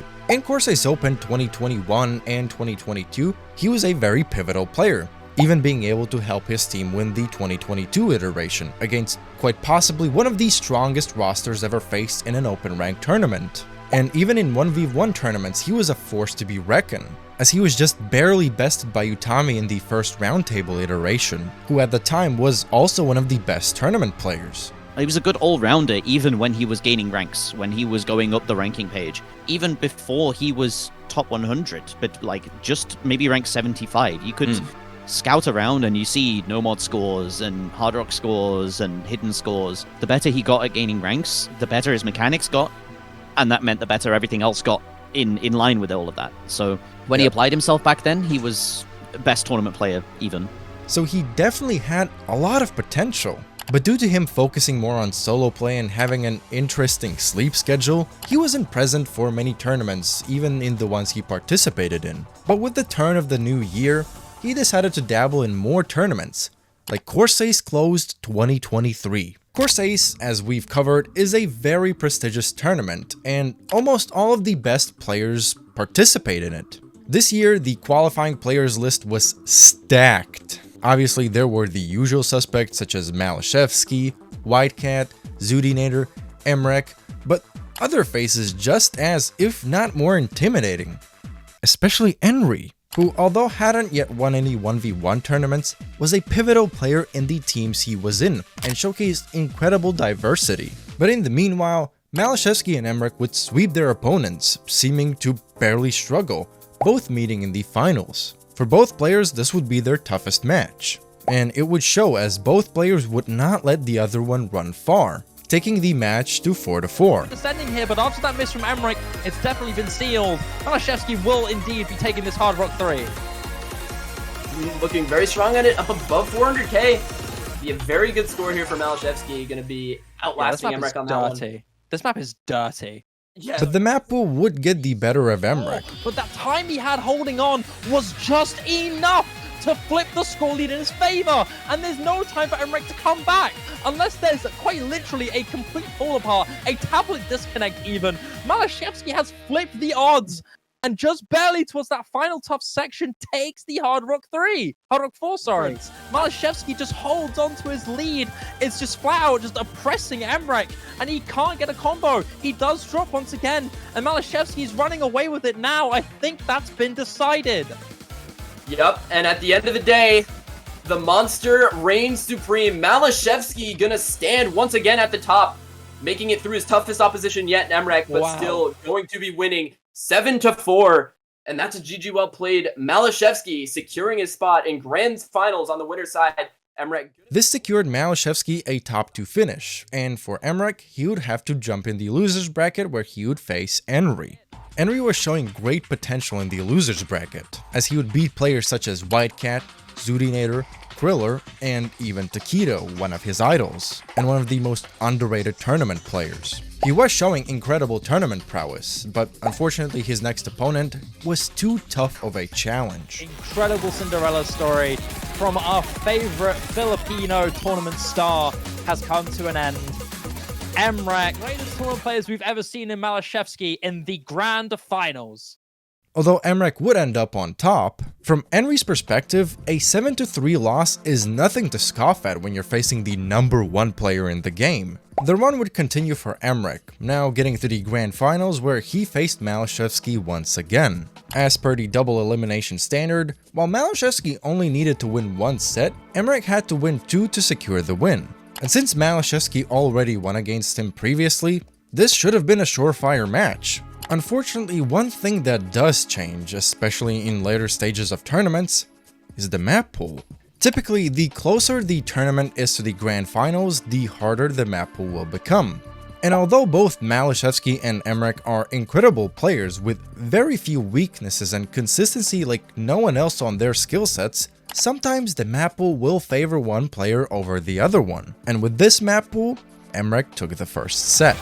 And on the back of just outrageous play from Mrekk, you can say that Maliszewski may not be at his absolute best, but you can also say that Mrekk may well be at his best. This is some of the most incredible performance I've seen from Mrekk in any tournament. The way he has played in this first set, unbelievable. 200k win to close it out. But the second set would start with a statement from Maliszewski on the Nomad 3 pick. Hits one of the diff spikes. Can he hold on even longer? Can he FC this? Does hit everything! Oh my god! He does it again! Is now the question. He's already won the pick. There's no question about that. He will not FC though. Diff spikiest Nomad 3s you're ever likely to see. Such a performance would startle any other player on the opposing end. Then the two would trade points. But the pick is certainly well within hand for Mrekk, and that's what really matters here. Slider breaks be damned, ending FC be damned. He does it again, the third time in the day. Better act this time. 9100 is 99.39. But once again, it's not going to be an FC, of course, but the accuracy is. Dude. Dude. This is absurd act for Maliszewski. He is still going. He is still holding this combo. 600 max combo on this. The next best out of anyone is 322 max combo for Henry. More than double. He hits the ending. And he holds, what AC is that exactly? 95.65% AC. But to make another statement, Maliszewski would get the first breakpoint in a nail-biting round on the Nomad 5 pick. Here, this combo lead is enough to bring this over. If Mrekk can hold and if Maliszewski breaks, then Mrekk can win this pick once again, but Maliszewski might just be able to pull off an incredible in this Nomad 5. There's the score lead finally over to his side. Can he hold through the ending of the match? And our first break point this time around, Aaron, is going to go to Maliszewski. Mrekk now on the back foot for the first time in Grand Finals. This performance really does represent Maliszewski as a player. Something like this is only really synonymous with him, and it was looking much better now. But again, this is just the beginning of the match. There were still maps left to be played. So, what would Mrekk do about Maliszewski moving forward? That is once again a breakpoint on double time 4 in favor of Mrekk. It was close the first time and close the second time, but Maliszewski is still underage. No cigars for him. He is going to be losing it both times twice now, and that, I think, makes the rest of this match very interesting and very difficult. Again, through the ending, a much closer Hard Rock 2 this time around. But still the win. It was not looking good for Mrekk. The start of this map, he was down pretty much the entire... In a runaway. And here we are at 100k win, and he's done exactly just that. And he's given himself multiple match points in this bracket reset, coming into his own next pick, 6-3, goes the lead, 1 point from becoming Corsace Closed champion. He gets another shot at forcing the tiebreaker out of this man who is playing Possessed. And Maliszewski will find a miss on the cross-screen corner jumps. Mrekk holds. And that is going to be the match. That is going to be the tournament. Mrekk will be your Corsace Closed champion after losing in winners finals, back through losers finals, through bracket reset 7-3, 7-3, and 7-3. Never any question about whether it was going to be close for him. Mrekk would unfortunately win the next 6 maps in a row, not letting Maliszewski even wish for a point. As mentioned previously, the map pool was a bit more in favor for Mrekk. But in those high star rating map pools, Mrekk has enough consistency to hold his own against Malish, who is pushing against a skill cap. Although there were surprising upsets like Maliszewski's breakpoint on a speed map out of all things, this specific performance doesn't paint the full picture. And the picture being, Mrekk won against Maliszewski. This victory definitely solidified Mrekk as the biggest opponent for Maliszewski. Now, although this was a singular performance compared to Maliszewski's much more coveted background in tournament achievements, this did set a precedent in the community. Mrekk being the best player in solo play, but now potentially also in tournaments, was a bit frightening. So, although Maliszewski won against vaxei, solidifying that he was the new king, just as quickly Mrekk was showing that could be questioned. To get back at him, he would tackle some scores in solo play, like this one missed choke on 70cm Shiho no Madobe, sniping Mrekk. And just look at what this map is.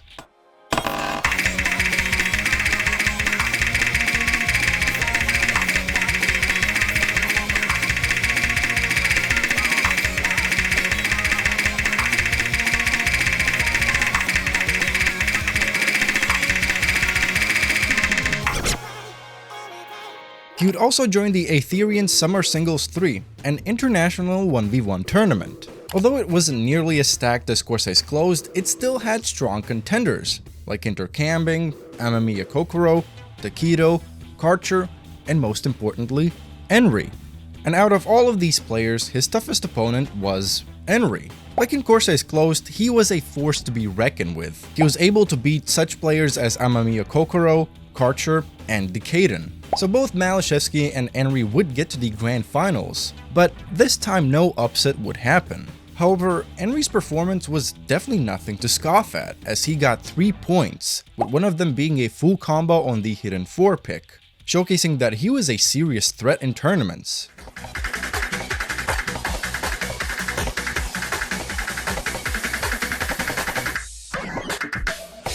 But while he waited for a massive upcoming tournament, he would get an SS hidden DT score on the newer Kira Kira days, a hidden DT FC on Tsukinami, but the most notable score was his hidden DT FC on Black Rover.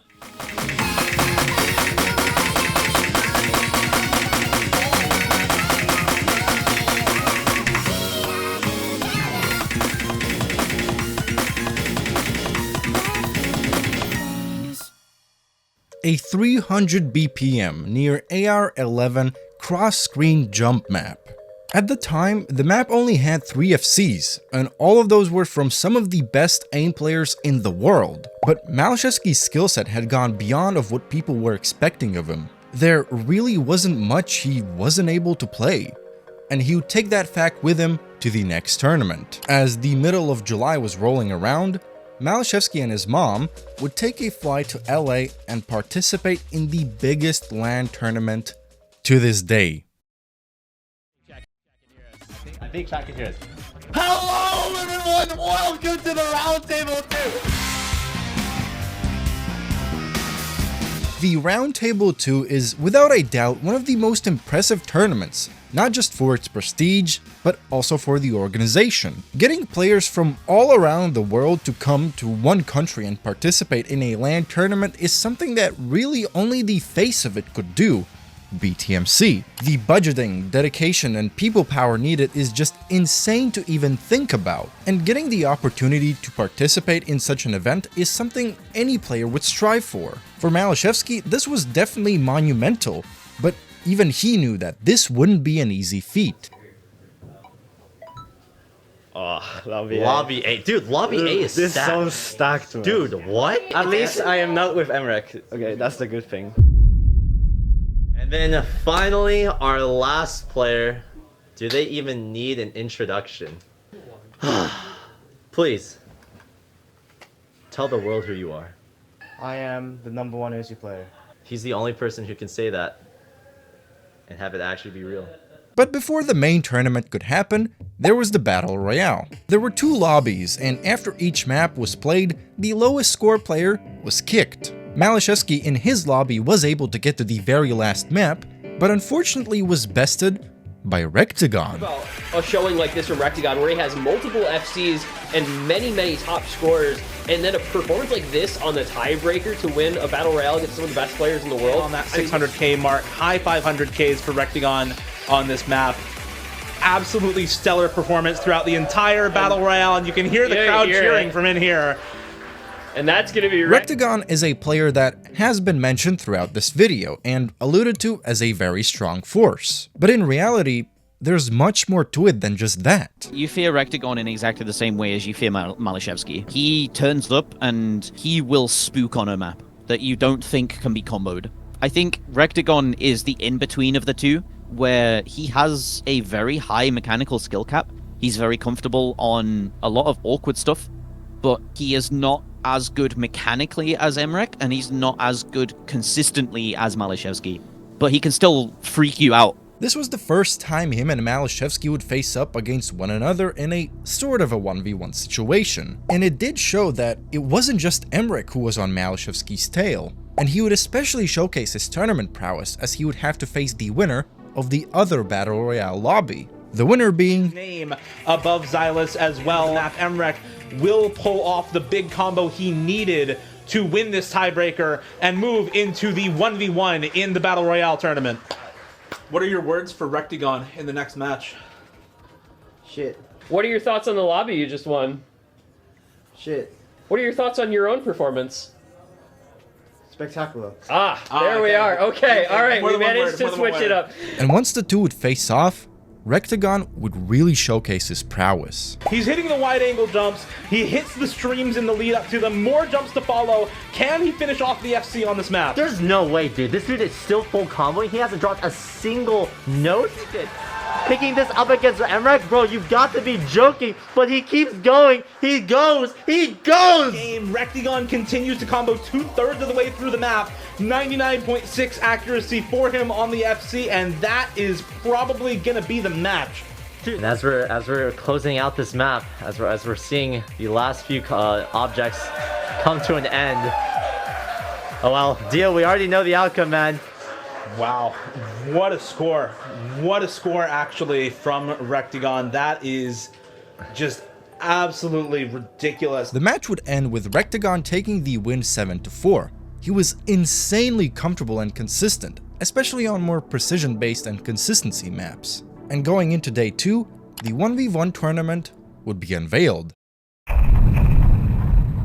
Unfortunately, Rectagon's momentum had slowed down, and the tournament became a Maliszewski and Mrekk show. For these two players, there were really no other rivals now, as they would almost clean sweep every single player they faced, both losing only a single map before facing one another. So their face-off would be each other's hardest match. Linear jumps here. Oh, Maliszewski misses again. Mrekk holds, and this is at low approach rate reading, and showing it once again against Maliszewski, taking a breakpoint on his first pick. Yeah, pretty much. Yeah, near enough. Yeah, and this is just Mrekk. This is his playground. He made his name on DT Aim, and there you go, DT Aim full combo. That's very. It felt like there was nothing Maliszewski could do to throw off Mrekk. Him especially winning 4 maps in a row definitely made a precedent for everyone. And although Maliszewski was able to get 3 map wins, Mrekk did close off the match at 7-3. You get to the slow break near the end of the map, both holding on to an FC or at least near enough. Like you said, 7.6 stars is nothing to him, and that is going to do it. That is the winner's final done and dusted. Mrekk 7-3. What looks pretty one-sided. There were some very contested maps throughout that match, but Mrekk just too good. And this time, it was Maliszewski that was sent to the loser's bracket rather than Mrekk. However, as Nerdiness pointed out, there is a benefit to being sent into the losers bracket, especially if you're someone like Maliszewski in this tournament. Entering the losers bracket sounds bad on all fronts because you are now one loss away from elimination and you have to win more matches just to make it deeper into the tournament. There's something that doesn't get talked about too often. An underrated perk is that if you're sitting in the losers bracket grand finals and win that match, you enter the grand finals with extra experience on the grand finals map pool. And he was absolutely right. Not only was he able to get more experience with the map pool in general, but also in a one-on-one situation against one of the strongest players present. And as he already beat xootynator earlier in the tournament, he would repeat the same thing and move to the grand finals to potentially take revenge. At his screen finally breaks on the ridiculous geometric pattern, but there he goes again and hits one of them entirely, and he continues through the geometric patterns. What are we watching Maliszewski do? Oh God. This is on another level from the Polish wonderkind. Unbelievable! He just keeps going. It's a 140 combo. He refuses to miss.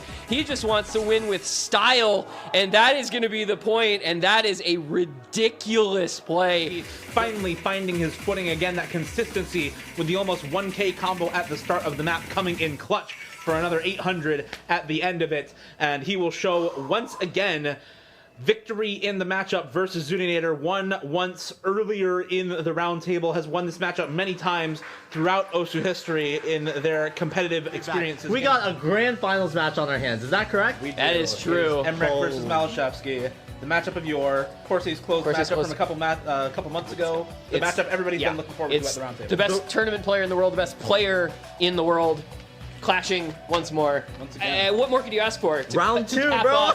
This is it. Score lead for Maliszewski.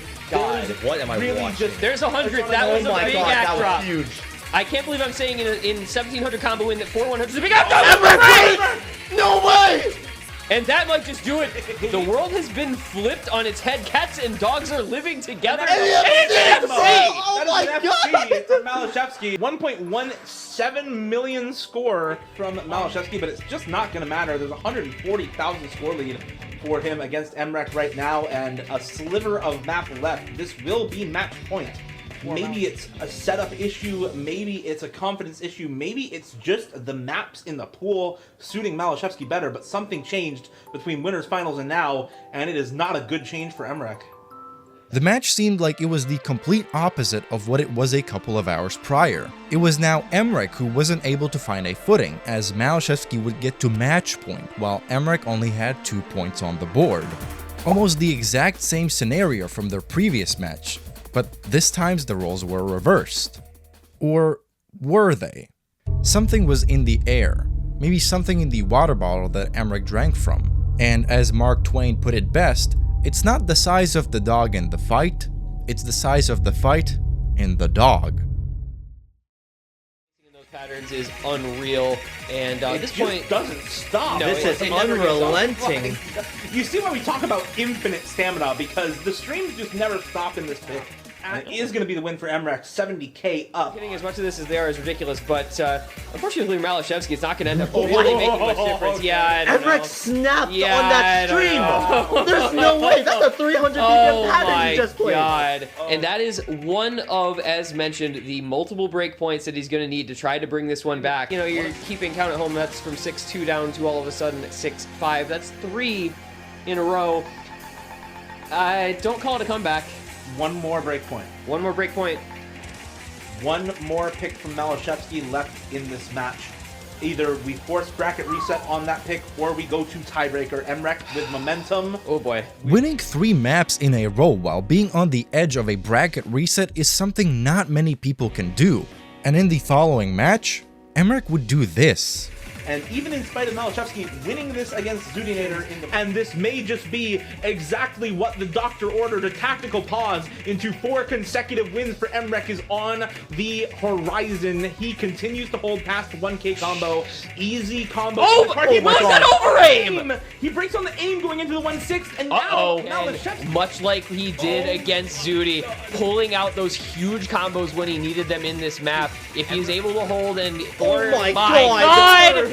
They both hit the countdown 3, 2, 1 jumps. They both hit the split streams, but we're going to see some crazy patterns still. Both still going right now. We're into the last hard part of the map, the last difficult section, the last point. Oh no! Tiebreaker! Mrekk has to hold. He has to. Oh my god! He hits the split streams as well afterwards. The score leads back on the red side, and Mrekk suddenly, with those misses from Maliszewski, may just bring us to the one and only grand finals tiebreaker. This is outrageous. We've had clutch performances, but I don't think we've had anything quite like winning 4 maps in a row from 6-2 down to force the only tiebreaker that we will have seen this entire tournament. But when your name is Mrekk, you get to the grand finals, you pull off an outrageous comeback, and we are going to see, at long last, a tiebreaker here at the Roundtable 2, and maybe, just maybe, could decide the entire tournament. The scriptwriters went goddamn crazy. After the most nail-biting match possible, Mrekk would push the match to tiebreaker, winning now 4 maps in a row. I repeat, Mrekk pushed the match to tiebreaker after being on the losing end with a scoreline of 2-6. Now it's 6-6. Would it be Maliszewski to take the match to a bracket reset, the greatest tournament player the game had seen in years? Or would it be Mrekk to take the victory, the greatest player the game had seen in years? Both of these players struggling so far to keep a big combo going. Mrekk with a little bit more of one to start us off. Big combo lead for Mrekk already in this map. 96.5 acts to 95 as well. Every metric extremely consistent at this highest level of difficulty possible to be able to combo that. And they both made it through that entire slider stream. Yeah, the kid just keeps doing it. This section full of tech space streams, slider streams, hitting it no problem. The spacing changes and cut streams and buzz sliders all over the place. The stack streams, it's a break. Misses on the slider stream. 200K. It's a 1,000 combo for Maliszewski, but it does not matter of Maliszewski almost by the end of the map. And 170K to decide the winner of the Roundtable. It is Mrekk, the #1 player in the world and the #1 player in Los Angeles at the Roundtable.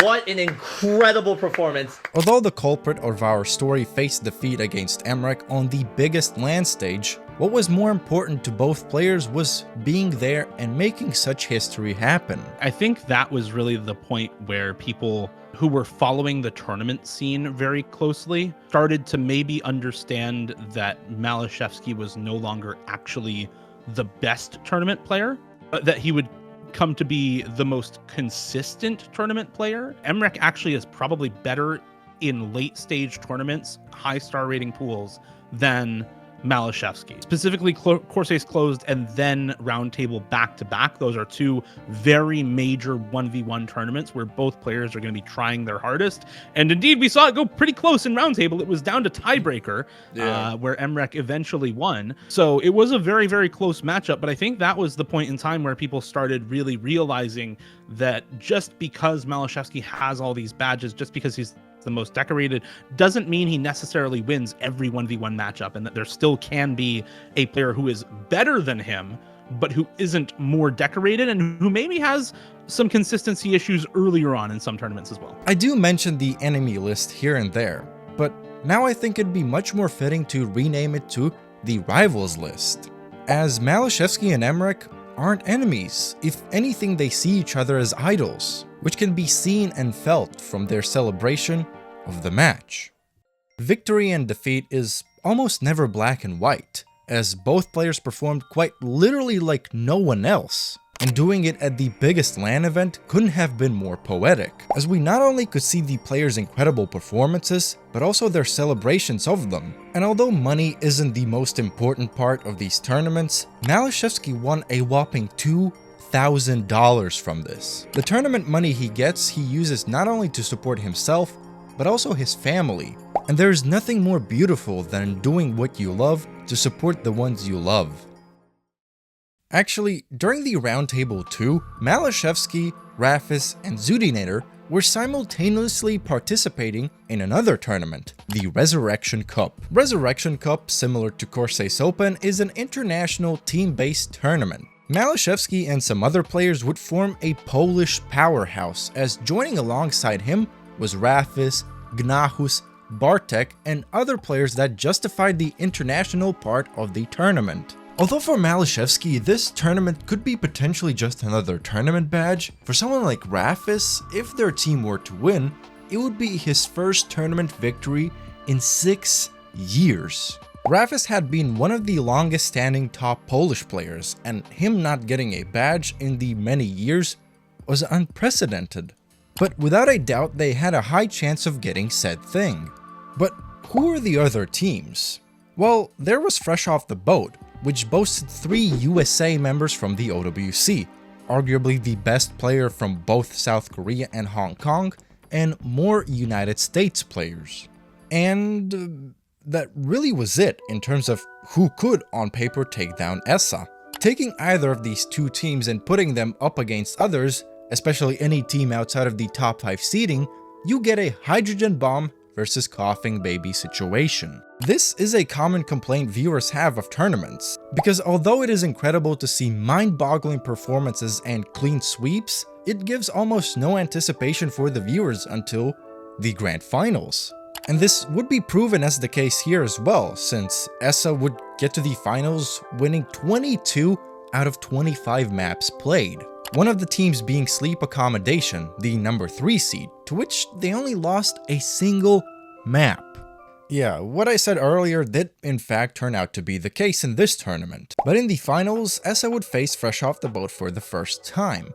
And since Fresh Off the Boat clean swept every single team they faced off against, it would finally make for an entertaining matchup. But unfortunately for Fresh Off the Boat, ESA kicked off the match by winning 5 maps in a row. This sweep made Fresh Off the Boat rethink their approach, and something changed, because they'd win the next map, then 2 more, and then a 4th in a row. Seems a bit familiar. Maybe it was just an unlucky start, showing that they could also win multiple maps in a row. So surely goes worst HR player, and there goes the winners finals over to ESA 7-4. But the roster of ESA is just too strong for them to compete on this Hidden 2, and it is winner's bracket ticket to the grand finals. Even though they were beginning to show signs of a comeback and were in the middle of creating one, ESA was in the lead too far and very early. And it didn't help that Arnold FC'd the Hidden 2 pick, securing the match point. Consequently, Fresh Off the Boat was sent into the losers bracket where they'd have to face Sleep Accommodation. So surely the number 3 seed could put up some numbers against the number 1 seed. I mean, yeah, this just goes to show that this tournament basically boiled down to Fresh Off the Boat versus ESA, USA versus Poland. Two players competing against each other. Worst HR player is going to find a break. Maliszewski isn't. He's going to take it away at the very last moment. Worst HR player had the opportunity to take it back, but it's going to be Maliszewski at the very end. And that right there is a match. Apologies once again for how late this stream was, how scuffed this stream has been. This was a pretty wholesome moment for not just Rafis, but the entire Polish squad. There's a certain bond between them that is just irreplaceable. As Maliszewski would get back home, it wouldn't take long for him and a couple of other players to form a team and join yet another tournament, Corsace Open 2023. However, although in the prior years, Corsace Open was seen as one of the most prestigious tournaments a team can participate in, there were some disputes going on in the background, and although the finer details aren't known, what is known and what affected players especially were the changes. And there were a couple. The first one, and probably the biggest one, the standardized double elimination format was dropped and changed to single elimination. This meant that if a team loses in the brackets, that's it. This can lead to unfortunate seeding positions where one of the teams will just unfortunately not continue after the first matchup. The other change was the team size. Previously, a team could boast a total of 8 players while 4 were playing at a time. Typically, higher level teams would choose 4 well-rounded players and the rest would be focused on something more specific. and now it was much harder to go about that with the lower team member count of 6. This can also lead to a moment where there aren't even enough players to play, forcing a team to forfeit and drop out of the tournament because of the single elimination format. And the last change, and probably the most confusing one, was that there were now 3 map pools. The way this worked was teams would ban 1 map pool each and play the remaining 1. Not only did this mean that there were now 3 times the map to practice, but the overall quality of picks definitely suffered, and it was a common sentiment from different players. And one of the saddest moments was when the team Titan Hollow, because of scheduling issues, could not play their match and fell out of the tournament completely in the quarterfinals, because there was no losers bracket. The consequences of this was that the tournament became boring. Titan Hollow's roster was one of the strongest there, as they featured players like xootynator, Mrekk, Whitecat, Chicone, and Arnold. This kind of roster forfeiting and being flung out, although paved the way for other teams, basically confirmed what team would win, because, well, Team Flipinski consisted of Maliszewski, Enri, Takedo, Intercambing, Gnahus, and Nineric. This team was so well-rounded and good on specifics that even the Korean Osu World Cup team only managed to win 1 map against them. Lobby and is still holding this combo in the end here. How is he hitting the back and forth doubles in this section? Actually, what is happening right now? He is still going strong, 1500 combo and closing in on the win for Flipinski. Was there ever any doubt the #1 seed in the tournament to take first place in dominating fashion, 7-1 over no title? But how did that happen?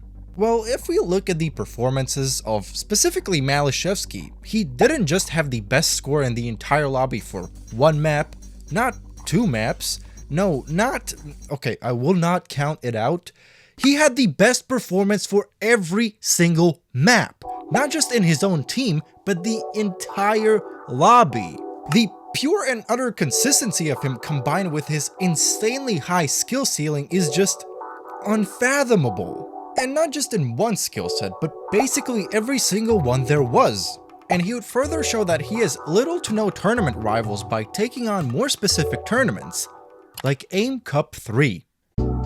AIM Cup is a country-based 4v4 tournament, but this one is much different from any other ones. You see, although typically you'd play the game as per usual with maybe some difficulty mods, this tournament takes a different approach. AIM Cup is a tournament that focuses on the raw aiming abilities of the players, and only the aiming ability. Now, how is that? Well, the players are forced to always use the Relax mod. This modification allows the players to play a map without the needing of tapping, as the game does that for them. This allows for some insane aim-only place to be set. Although typically it's used for fun, AIM Cup ceases to test the player's aim to the maximum. And although most would expect pure cross-screen high BPM jump maps, it's actually a bit different. Although those maps are featured in the tournament map pool, there is a much greater focus on weird, constant velocity changes and reading maps. So besides there being maps like these,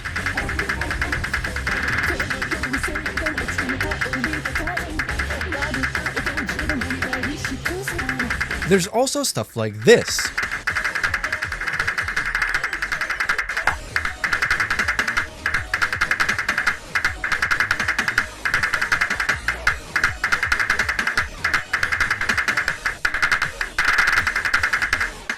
And the most important difference is that the winners of the match are determined by the accuracy rather than the score.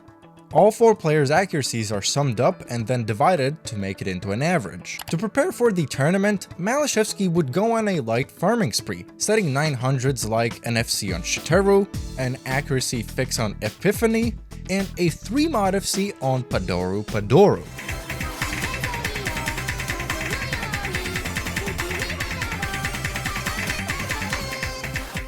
Yes, Maliszewski farmed Padoru in 2023, which actually became his top play. But now, him and his team were definitely more than ready to enter the tournament.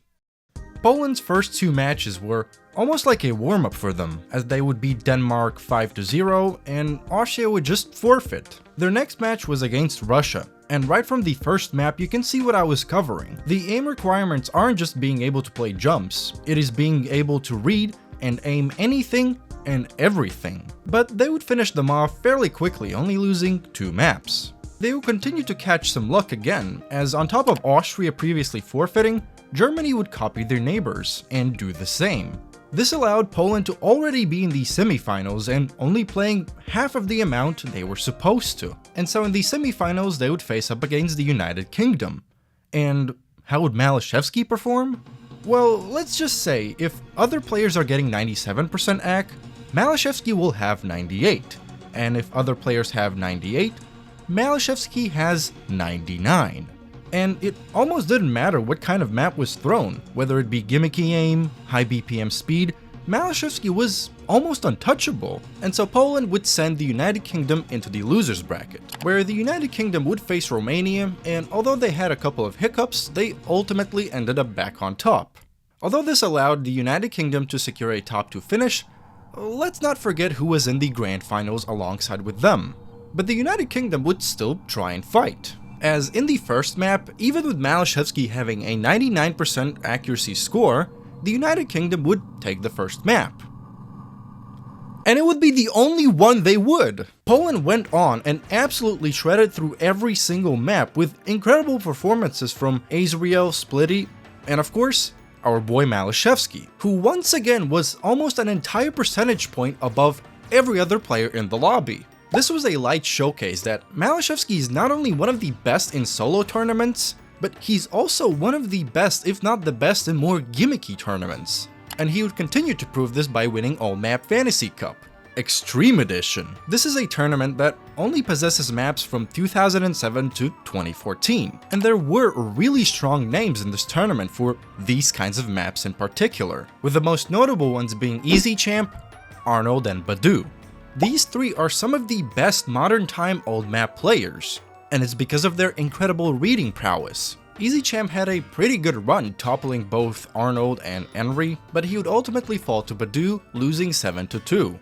But Maliszewski faced none of those players because of his seeding position, so his first true opponent would only come in the grand finals, and he would face one of the best old map players, that being Badu. But I say only one of because Maliszewski would absolutely smother Badu on most maps. And one score in particular that I just have to point out is Maliszewski's Scarlet Rose DT play. The map has existed for 13 years, and although some players have been able to come close to FCing the map with double time, most notably Whitecat getting a 2-miss run, the FC was still not yet present. So how would Maliszewski do on this map in a tournament setting? 1. Slider break. Although the footage for this tournament no longer exists and I can't show this specific play in particular, it is insane to consider that the very first DTFC on Scarlet Rose could have happened in a tournament setting, a score that no one was able to get in solo play. This really shows that, although Mrekk was able to beat him in Corsace Closed and the Roundtable II, Maliszewski's range exceeds not only that of Mrekk, but anyone in the game, as he was the top performer in both AIM Cup 3 and now Old Map Fantasy Extreme Edition. But on the topic of Mrekk, while Maliszewski was doing his thing, Mrekk was preparing something big. It wasn't for a tournament, nor was it a dream team for a team-based one. It was a tournament, the Mrekk Grandmaster Cup. The tournament was announced back in August, so players had proper time to prepare and qualify. But the reactions to this announcement kind of showed how the community saw Maliszewski. Congratulations to Maliszewski for yet on the another new PC Wow, Maliszewski. nice. There was basically no other name besides Maliszewski being thrown around. And well, I think by now it should be definitely understandable why, especially considering that Mrekk was not participating in this tournament, for obvious reasons. But little did people know who would sign up and qualify for the tournament. There were the usual suspects like xootynator, Henry, Intercamping, and of course Maliszewski. But there was another player who would join them.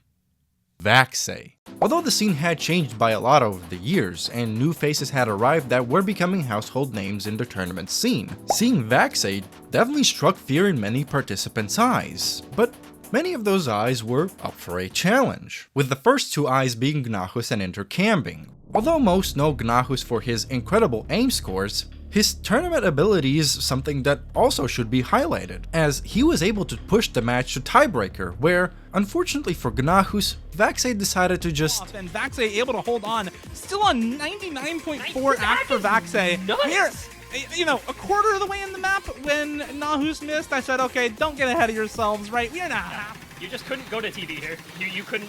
Oh, it's a solo break double. That's how he loses the FC, man. I mean, come on. If he hadn't had that slider break, this would be rank 2. Yeah, I don't know. That's one of the best tiebreaker performances I've seen in a very, very long time. Similarly, in his match against Intercambing, he was once again pushed to tiebreaker, though he would prevail once again. These two matches showed something, and it was that tournaments were no longer a one-man wins it all.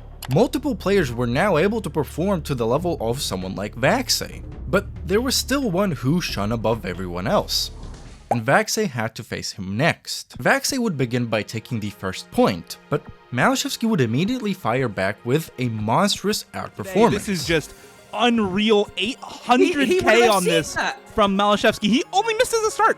He only one missed at the start. And in the next map, it would seem like Maliszewski would take it as well. But in the very last moment, this happened. Right afterwards, consecutive triples, consecutive bursts, the stream at the end, vaxei hitting it all, and Maliszewski with just a couple of extra misses despite the act drops from vaxei at the end. It's more act drops and more misses for Maliszewski, and by a mere 8,000 points, vaxei would take the win. To combat that, Maliszewski would win his next pick and then get a breakpoint by FCing the Hard Rock 4 map. And going to the end it is, last quarter of the map, now a percent act lead for Maliszewski. Both, but no, vaxei slider breaking at the very end of the spam slider section, just about the same as xootynator versus Enry, 1 FC versus the one miss, one slider break in this case for vaxei, and Maliszewski turning up a breakpoint. Maliszewski would win the next map as well, now being on a 3-map win streak.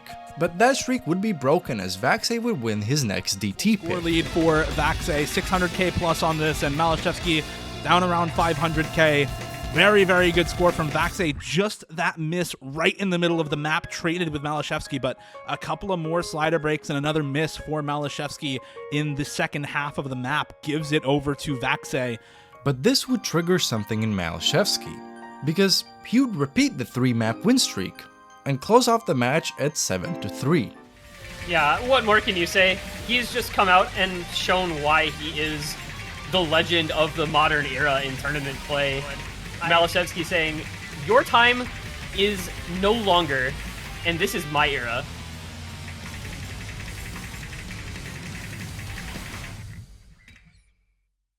So Maliszewski would move to the finals, and vaxei would have to maneuver himself through the loser's bracket. Vaxei would face Decadent and Intercambing, and once again, these two players were able to take vaxei to tiebreaker. But unfortunately for both of them, vaxei was ultimately able to take the win, as he would muster up a combo that neither of the players were able to match in either match. But up in the winner's bracket, Maliszewski would have to face a familiar foe to the story, Enry.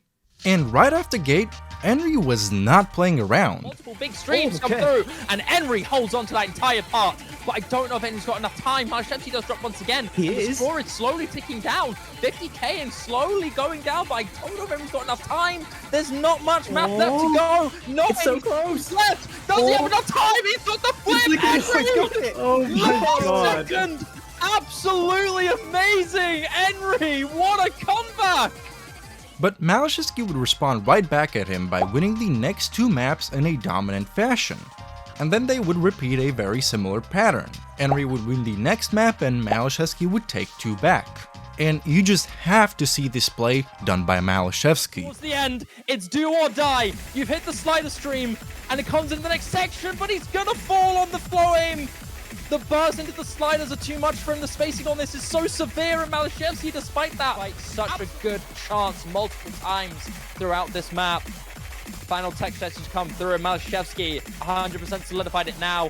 Not only a great display of tech skill from both of these players, but accuracy from Maliszewski is absolutely incredible. But there was a reason people had their eyes on Enry. Every time Maliszewski was getting ahead, Enry would jump right back on his tail. But you know what people say, jump on my tail once, shame on you, jump on my tail to... What I'm trying to say is that Maliszewski decided to put an end to Henry's antics. But Maliszewski, take a bow, dude. Another ridiculous play from him. That's it. That's it. And that will be your winners finals match. Henry put up a phenomenal fight, but it will be none other than Maliszewski. Maliszewski would be able to move on to the grand finals, and his opponent would be either vaxei or Henry, both of whom were very capable of taking the throne. And although the match was very close, ultimately the one entering the grand finals would be vaxei. vaxei can win a match without having to play tiebreaker as we get into the end here, and it's looking likely. And that is gonna do it by 52,000 points. Count him down, count him out, say he's washed, say he has no chance. The Bacon Boy cares not for your disbelief. Before their match, however, Maliszewski realized that he broke his tradition. His tournament top play tradition had been stalled for some time. Whether it be the sheer amount of tournaments he was participating in or just having more interest in farming #1 positions on maps, top plays had stagnated since July, and it was now October. So Maliszewski would take a shot at a map he choked a couple of months back, and he would set one of his most jaw-dropping plays of his career.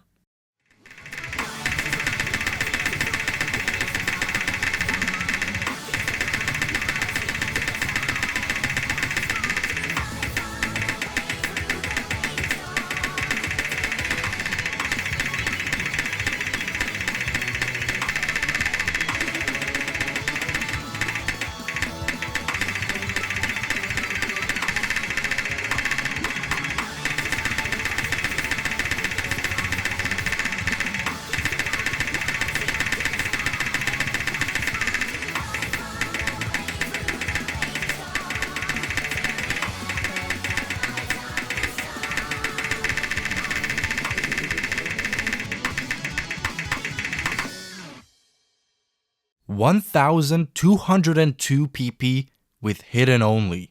The first Hidden FC on Astral Empire, a map that at the time had only a single full combo, which was done by Rectagon. But to FC such a map with Hidden is just... what? This play really set the precedent for this match against vaxei, as Maliszewski would carry out a similar dominance in the match. The floodgates would open with Maliszewski taking the point on the final map that vaxei played against Henry on. But then vaxei would best Malish on a precision map, which vaxei was just a tad bit better on. But what did I mean by Maliszewski carrying out a similar dominance from his score on Astral Empire into this match? I think it's easier to show rather than describe what he went on to do. He's going to the hold towards the ending as long as these jumps are hit fine. 98 accuracy starting to approach. You can see the little bursty jumps on top of that. But as long as his ending is hit, Maliszewski is going to finish this 9-star map with 700 combo. On this, it's simply wild. His pace, he doesn't even need to overperform. But God, will he set a great score here. 570,000, 145,000 score stronger than vaxei. It is 4-1 in favor of Bristol. High 7-star, low 8-star range right now. You wait till the diff spike drops, and if we see either of these players hit that, that's when this match really gets started. The chain miss at the end of the first GI time, and it's Maliszewski time, baby. There's still another 1,300 or so combo to go through. Spike. Giant diff spike section. This is the hardest part of the map. Maliszewski, are you gonna do this? Risto, how are you doing this? No. How has he hit this? Maliszewski, the king of all kings. Risto just does not stop hitting it. There's still another huge diff spike coming up. This is the intro to that. There we go. He hit the follow point streams. He just hit follow point 222 BPM death streams in this map. I have no words. No words. What? No words. This guy is the best tournament player right now. Even this is just absolutely absurd. You want to put him on a 9-star skill cap pool against unheard of levels of consistency and stream stamina and flow aim. This is absolutely ridiculous. He misses on a nothing pattern. That pattern's nothing. I know. And that's what makes his score even crazier. and Maliszewski has just completely annihilated vaxei on his own pick. And is he going to hit this ending stream? Don't Finish hit it the off ending. in style. Don't hit the ending, Restore. Don't make us have a heart attack. Okay. All We right. may not see perfection. He is human after all. He is human after all. But this score... If there was a list of the best scores that have been gotten in a tournament setting, I think many people would agree that this is either the best or very, very much high up there. Getting such a combo on such an astonishingly challenging map is beyond any player besides Maliszewski. And whether it was this score just absolutely stunning everyone, including vaxei, Maliszewski would not stop and close out the tournament. Vaxei's gonna slide back again. That might just be it, Shiba. That might just be the end of it. Maliszewski, can you end this? Maliszewski has been dominant for so many years, but this is the year where the vaxei dynasty is over. He may drop towards the ending, but he will take it. Oh hell, your new king of 1v1 OS, your new tournament master, and your MGC 2023 champion, Maliszewski. This performance, for lack of a better word, was insane. Not only did he win in such dominant fashion that there was no chance that vaxei could win. It was simply Maliszewski's day. And on top of all, Maliszewski just ended the longest tournament winning streak. As mentioned prior, vaxei had held the longest OSU winning streak, as the last time he not only lost a tournament, but lost a 1v1 was back in 2018, when he was beaten by Bubbleman at 1-1-1 Ultra. And this time, since the matchup against Maliszewski was no longer just a show match, the streak was undoubtedly over. 5 years of having no opponent. 5 years of being argued as the greatest tournament player. The throne was officially passed over. And that honestly was a pretty surreal reality. But it also wasn't just Maliszewski who was able to play up to par and beyond vaxei. There were multiple other players within this tournament that showed incredible potential to do the same. Almost every single player vaxei faced took him to tiebreaker. The only exception being Henry and Maliszewski, of course, but for different reasons. But the same thing will happen in the future, but replace vaxei with Maliszewski. People simply aren't going to be the best forever, which is why it is important to appreciate not only what has happened, but also what is happening. And Maliszewski being solidified as the best tournament player around was something people were almost unanimously agreeing upon and celebrating. And that is a very beautiful part of this type of competition.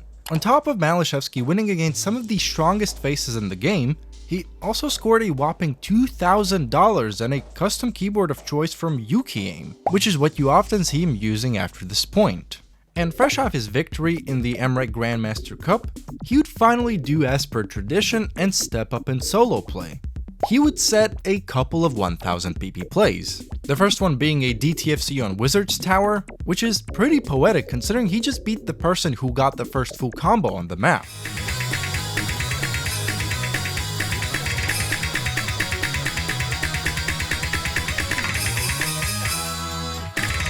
Then a DTFC on Sunglow, nearly matching the unbeatable Whitecat accuracy from 4 years prior.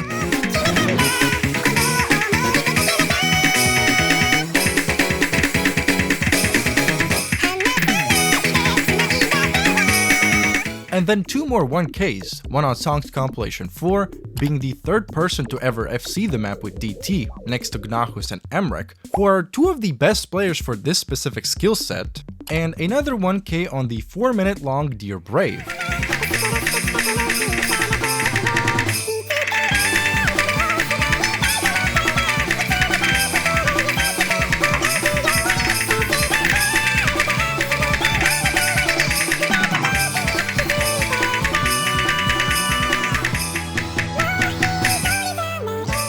So, to tally up everything he did in the last 2 weeks, Maliszewski got a total of 4 1000 PP plays, 10 900s, a 1.2000 PP play, and beat vaxei twice in a tournament, with one of them securing the win in the Mrekk Grandmaster Cup. This single tally alone shows that for Maliszewski, consistency and diversity are his middle names. Not only breaking records like the highest hidden-only PP play, but also ending the longest tournament winning streak, that being vaxei's. Although a lot of it is circumstantial, like ending vaxei's tournament win streak, it still sent a message to the entire tournament community and rose fear in those who received it. And so since the end of the year was approaching, it was once again time for the tournament, the one that stands above all else, OSU World Cup. Considering Poland's previous year's performance, not just in qualifiers, but also on the stage, how would they fare now?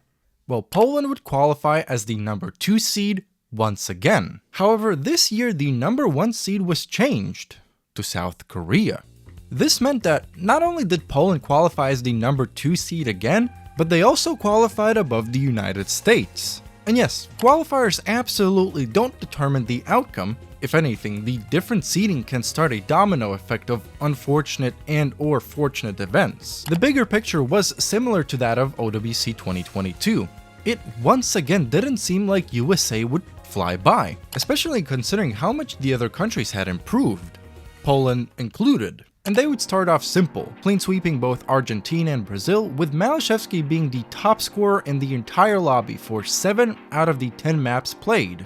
I mean, would you expect anything else by now? But this simple start would quickly dissipate with their next opponent. Although for Poland, this opponent was unfamiliar, like literally they had never faced the team in the previous years, for Maliszewski there was a familiar opponent on the enemy side, Mrekk. Although both the setting and the stakes were completely different, tension was still in the air, and Team Poland was not off to a good start. Australia was able to win 4 maps, while Poland only scored a single point. And although they got another point on the board, Australia would get to match point. But Poland wouldn't give up.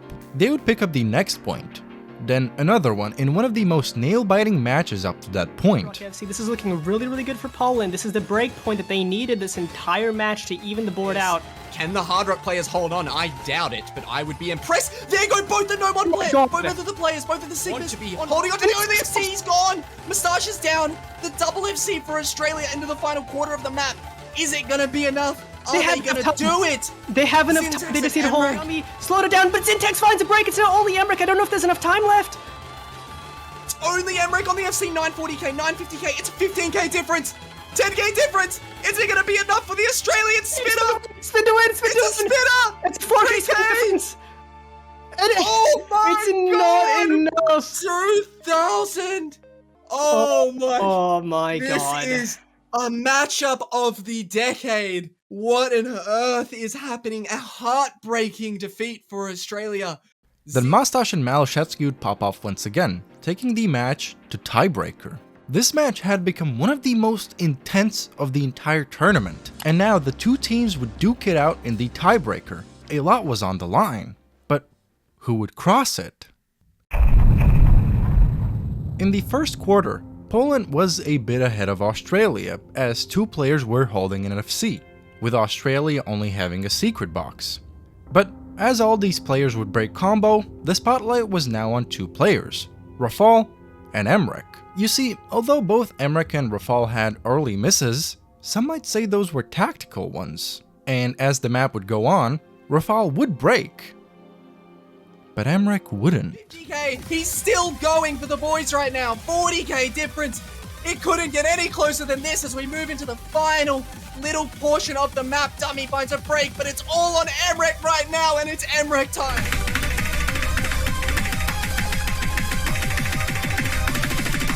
Australia in the Oz World Cup rests in his hands as the score lead flickers over to Australia, and now he just needs to hold on for a little bit longer as he approaches.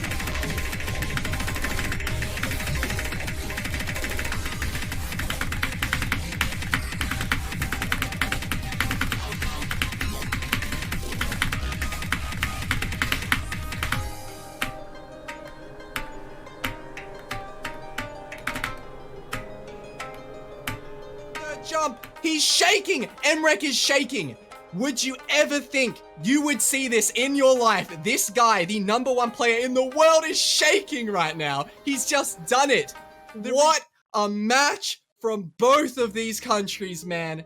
That is one for the ages. God. Even with Poland having 3 players who had over 1.2 thousand combo, Mrekk's over 2,000 combo run unfortunately was the table turner. But luckily this wasn't the end. Unlike Corsace, OWC still boasted the double elimination format, so Poland were still there. And looking at the lower brackets, Poland's next opponent should be a relative cakewalk. That would be if it weren't for Team Canada winning 6-1 and sending the United States into the lower brackets. And although Poland were the #2 seed, in such late stages the qualifying results, especially between the higher teams, means little to nothing. Because the map pool gets progressively harder and harder, the team that has heavier firepower will exceed. And Poland did have firepower, but unfortunately for that year, the USA was too strong on the hardest map pools. Yeah, just a little bit now. The last slider's coming in, but that's 200k nearly and rising. Boshy Man, the gimmick player of all time, coming in here for the US. Take down Poland. They are still in it. They are still fighting. The champions will not let go of their crown so easily. What a huge win here for the Americans. Although Maliszewski was the best performer for 6 out of the 8 maps played in that match, the OWC isn't a one-man show match. It's a team-based tournament. One player can't do it all, especially when facing a team such as the USA. But it's not to discredit Poland whatsoever. It really just came down to the US having a stronger roster overall. But to not end the year on a sad note, Maliszewski, Neneric, Matthew and Intercamping would team up for the Carpool Tunnel 3 Cup. It is a 2v2 tournament that focuses on everything that can be made fast. Aim, streams, finger control, you name it. Their team had a really close match against Team Zaza, which had Akolibed, Zoomer, Arison and Xylus, some of the best speed players out there. The sheer skill and tournament experience of Maliszewski and his team in the end allowed them to secure the overall victory. That's just about it. Your Carpool Tunnel Cup 3 winners are going to be Familia Lopez. GG, well played to everybody. And so to finally end 2023, let's tally up these statistics.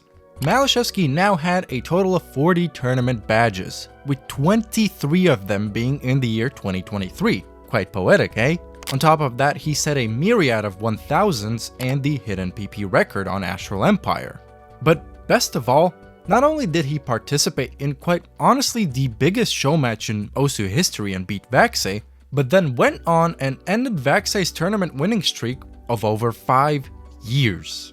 Not to mention, he was grinding out #1 scores on maps, which by now totaled to over 1,100.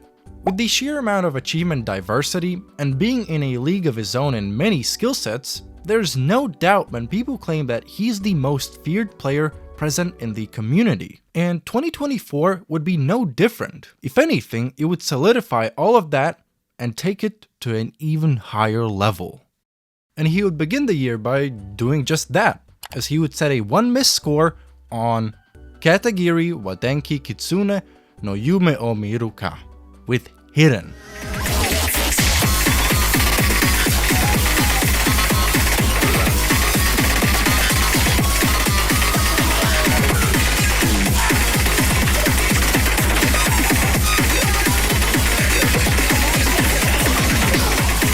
There's only really one other score that comes even close to this one, which was set by Henry, who got a 5-miss run with 96.59% accuracy. Very good score, but it's simply no match to Maliszewski's. And the accuracy is not just the best hidden accuracy, it's also better than every single no-mod score and every single halftime score. And really, it's no mystery why.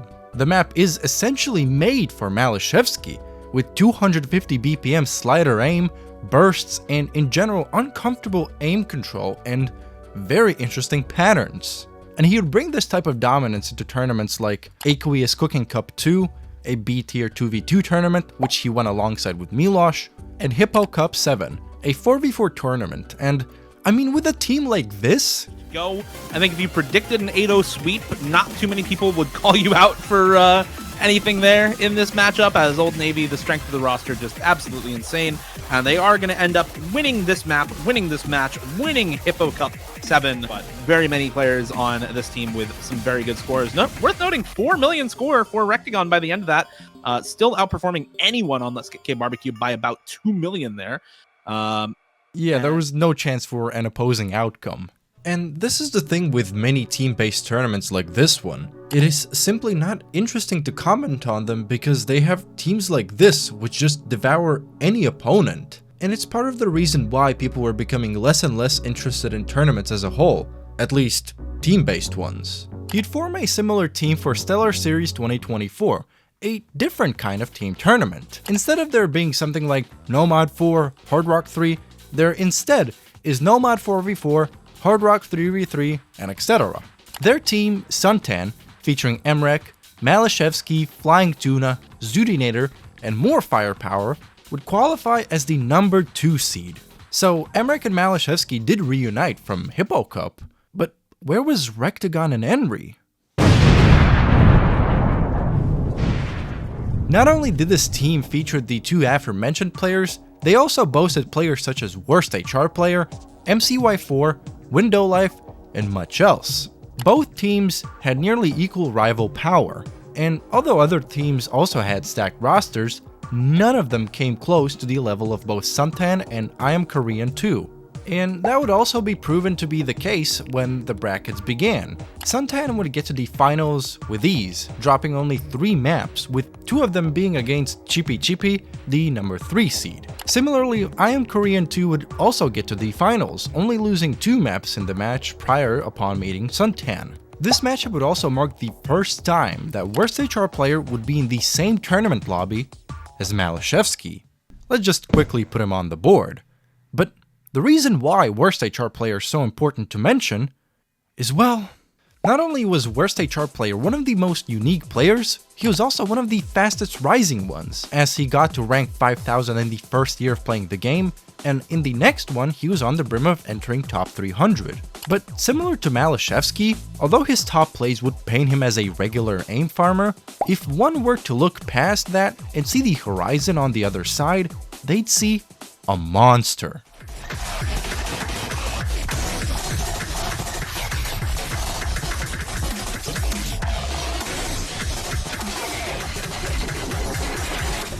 Over those following years, he developed an insane ability for reading and aim control, especially on gimmick maps. One of the best examples for this is him FCing the ending of Polygon, then FCing the entire map 6 months later, and then FCing the map with Hidden just 3 months after that. And the great thing about this map in particular is that it isn't an unexplainably hard map like some tech maps.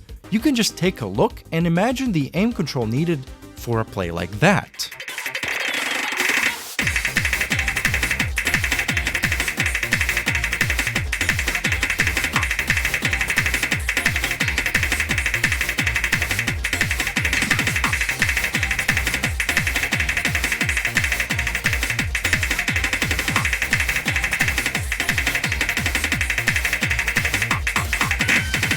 And remember, this was early 2022. He would then gain some tournament experience by participating in both OWC 2022 and 2023 to represent South Korea. And on the biggest stage in 2023, he would do this. Live here for South Korea. We're going to the next final Ki, the ending of this map. 400,000 score separating them. There's still a chance with these chain miss potential here, but Henry drops. That has to be solidified now for South Korea. Worst HR Player leading the charge. The spaciest streams of the map here coming through. Can Worst HR Player close it out? One of the best scores that could suffice in this tournament. Hit the jumps. Worst HR Player, you are a beast. How do you do it? The best score in this map by far. The best score maybe of the tournament. W in smoke. Completely shredded. There's no way. A Hard Rock FC on Blue Zenith during an Osu World Cup match. His name is one of the most ironic parts about him. and it would be proven even more so later. In the grand finals of OWC 2023, in the most intense match, not just of the year, but possibly the decade, he would ironize his name even more. Full combo for the United States. Carter and Allegrisimo both going down in this part. Kama's gonna drop again, but that's not the one you need to drop. It's vaxei with the drop for USA now. Allegrisimo drops Amamiya Kokoro to follow, and it's worst HR player versus the world. Takedo to drop. It's just Rectagon now for the United States, and this 1v1's in the favor of Korea. It's worst HR player continuing the form he held in the first bout of grand finals. The worst HR player is blowing the world away. The world is watching an absolutely mesmerizing play. One of the best scores maybe of the tournament. 800,000 scoring climbing player. Hit this ending. Worst HR player. Come on. Little bit left to go. Worst HR player. Oh my god. 1,800 combo and a full combo for worst HR player. This is truly the pinnacle of OSU World Cup performances. Because of his unreplicable performances, parallels were drawn between him and Faker, the greatest League of Legends player. But is that comparison justified? Because although Faker can't really be disputed, worst HR player had rivals. Specifically Maliszewski, who he had finally met in a tournament setting. And this time there was potential for him to face off against one another because of the format of SSOT. But although a full one-on-one matchup wouldn't happen yet, there were still moments of the two flexing on everyone else, like the Fremod 2v2, which was a perfect map for both players. And they continue to hold these FCs, Dooms. Again, this is an 8-star low aim tech map that both of these players are FCing right now with Hidden. The spacing changes on these streams are just absurd. Both of them still holding. There goes M2I4 on the chain miss though. And flowing patterns at the end, specifically in the second half, are so crazy. Maliszewski finally gets the break. It's just forum left. I know we talked on the last map about how throughout the year in 2023, Maliszewski and Mrekk were the two players in the conversation. The overall matchup was really close, with both teams trading almost each and every single point. However, after this 2v2, Maliszewski put himself into the highest gear possible and decided that it was time to carry on to the grand finals. And there goes the match. It's Maliszewski with the full combo, and Nahu's on the reverse choke, and Suntan are going to win the winners finals. They will secure top 2. They will. It looks like the power team Suntan will be the first team guaranteed in that grand final of SSOT 2024. And although I Am Korean 2 would fall into the losers bracket, they would just as quickly climb back out and face Suntan in the grand finals. The first pick would be DT2v2, which would unfortunately go to I Am Korean 2. But then, the next pick was Hidden 1v1, and the subsequent players chosen from both teams were Maliszewski and worst HR player. This marked the first time that they would face off one-on-one, but since this was a low AR hidden map, worst HR player would seemingly take the lead. Forum did find a miss, so it's not the FC, but does it really matter right now? Up not quite 100k at this point, does drop the combo, does drop the accuracy there, and now Maliszewski actually does have the combo, and he's still making this work. We're now 10k away, Dooms. Like, this is going back the way of Suntan. He finally drops. Forum is just barely ahead at this point. It's about a 2k lead or so, less than 5k to bring home the win on this first pick for I'm Korean 2, and there it is, 34k. But and although Maliszewski got pretty close to winning the map, him breaking combo ultimately allowed I Am Korean 2 to secure another point. He would however fire back in the next map, being the top scorer in his team and in the entire lobby. The two teams would continue to trade points until they were 5-3. And with how both teams were performing, I Am Korean 2 had a solid chance to reset the bracket. But there was someone who just didn't want that to happen.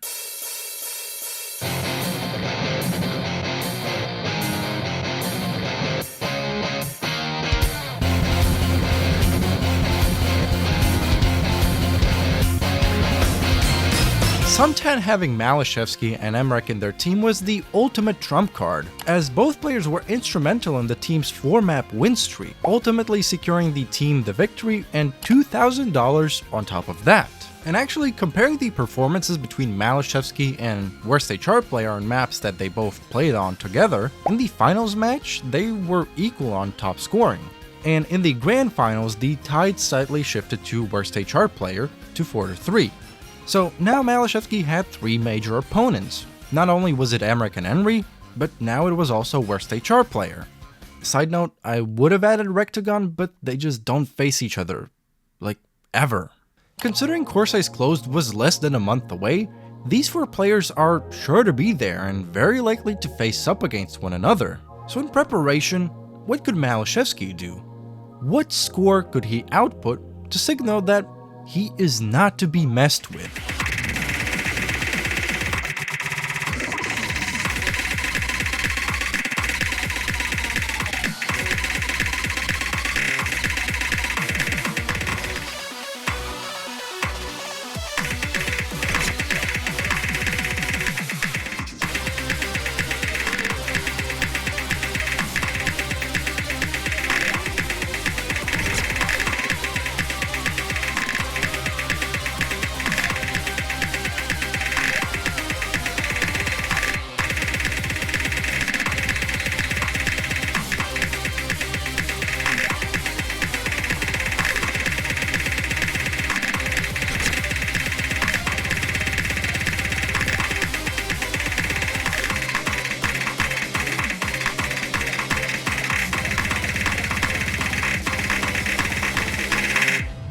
A 250 BPM 8-minute tech map 1.1k choke. Let me repeat, a 1.1k choke on a 250 BPM 8-minute long tech map with hidden. Maliszewski without a doubt was one of the best, if not the best tech players in the game, but a score like this really solidifies the latter. And only over a year after this score was set was it even kind of matched. Because this is still the only notable hidden score on the map. This level of skill and consistency would further prosper as he would FC Ghost of the Past with Hidden, the 2022 OWC Grand Finals tiebreaker. And of course, not only is this the only hidden FC, it's the only FC period. Not to mention that the accuracy is out of this world. If scores like these don't bring fear into other players, I don't know what does. But then again, we have to remember the square of the 4 rivals. They all have incredible skill on almost every single type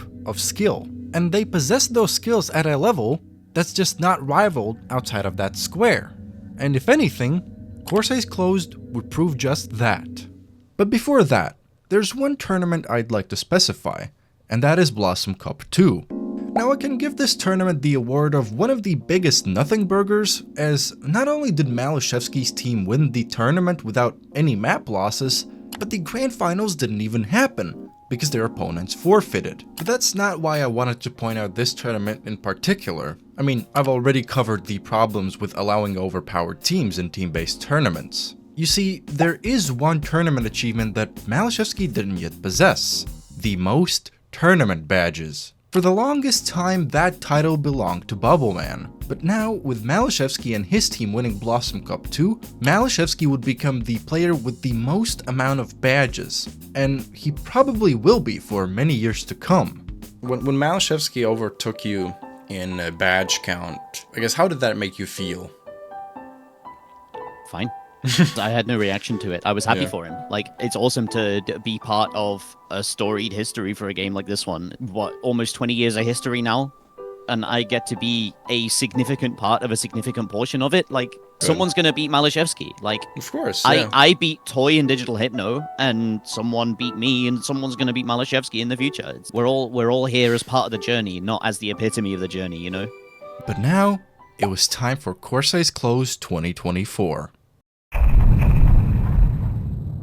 When the players were seated, the closest ones facing each other from the rival square would be Mrekk and worst HR player. Although looking at their first opponents, there was a chance that one of them could fall into the loser's bracket. They would sway any doubt, with worst HR player beating a secret box 6-1 and Mrekk beating Taquito 6-2. Similarly, Maliszewski and Henry would take their first opponents as well, but not yet face one another. In the meantime, Mrekk would face worst HR player. Their match would immediately begin with a bang.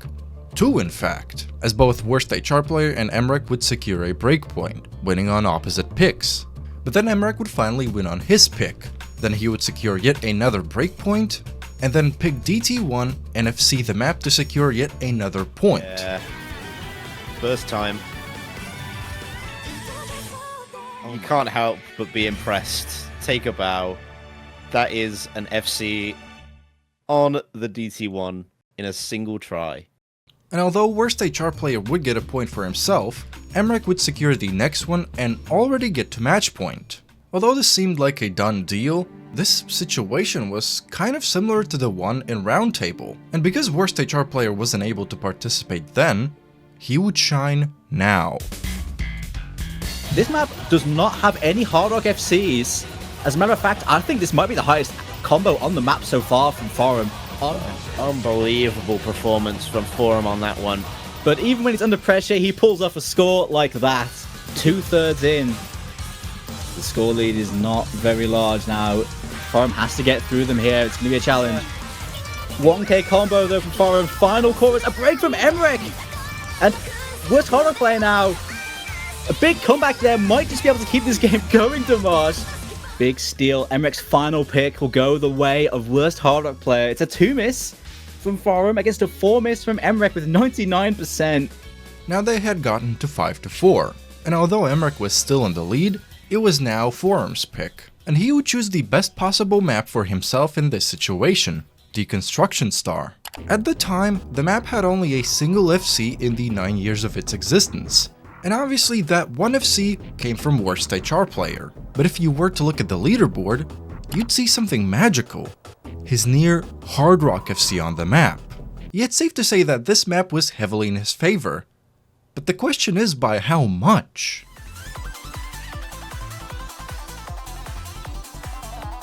Remember, this is 2015 mapping. The way this match has gone, mate, I ain't saying nothing. But one thing we do know is that Forum is in the driving seat here. Mrekk is recovering nicely through that slow part, but 150k and he's getting further behind here. Halfway. It's not over. Going to the most difficult part of the map here. Just needs to hit similar to what he's already done. 1800 combo, here he goes. Huge snap aim patterns there. Forum still hitting it. And he's through. Final patterns here, more of those 1/8s. 100 combo left to go. Is he going to do it in match? The first ever FC on Destruction Star. I think he's got it. Oh, He has! He's done it! Oh No my way! god. In match. That's incredible. That's actually incredible. There is no doubt that in terms of tapping and aim control, he was one of, if not the best, especially in a tournament setting. And with this performance, Mrekk was too stunned and worst HR player would take it all. Simply, oh my goodness, what a contest, Dimash. What a contest we were able to watch here. What a match. What a fight between these two players. But it's Forum that comes out on top. Mrekk drops to the loser's bracket. The comeback was incredible, not only winning the tiebreaker in a convincing fashion, but having one of the most iconic performances in OSU tournament history, securing another unhinged full combo in a tournament setting. But there would be another historic match on the come-up, Maliszewski versus Henry, and it really wasn't certain which player would take the match, with both of them trading point after point. But Henry would be the one to secure the first breakpoint. Enough for the first breakpoint of the match. How did he hold combo there? He just hit a 50 on that. He misaimed the triple and hit it. Henry, fully misaiming that triple, still hitting it, manages to take the first breakpoint of the match after wiggling those patterns when he didn't need to whatsoever. Now, although this in and of itself isn't anything uncommon, what is, however, is the next map and Maliszewski's performance. Specifically, lack thereof it. Here we go, moving into the next KI, man. They're still just going crazy on this. Oh no, no. This pattern looks so hard. Somebody's missing here. We're unpausing. Henry hit it? Henry hit it. Oh no. Does Malice hit it? Malice's game crashed. Malice's game crashed.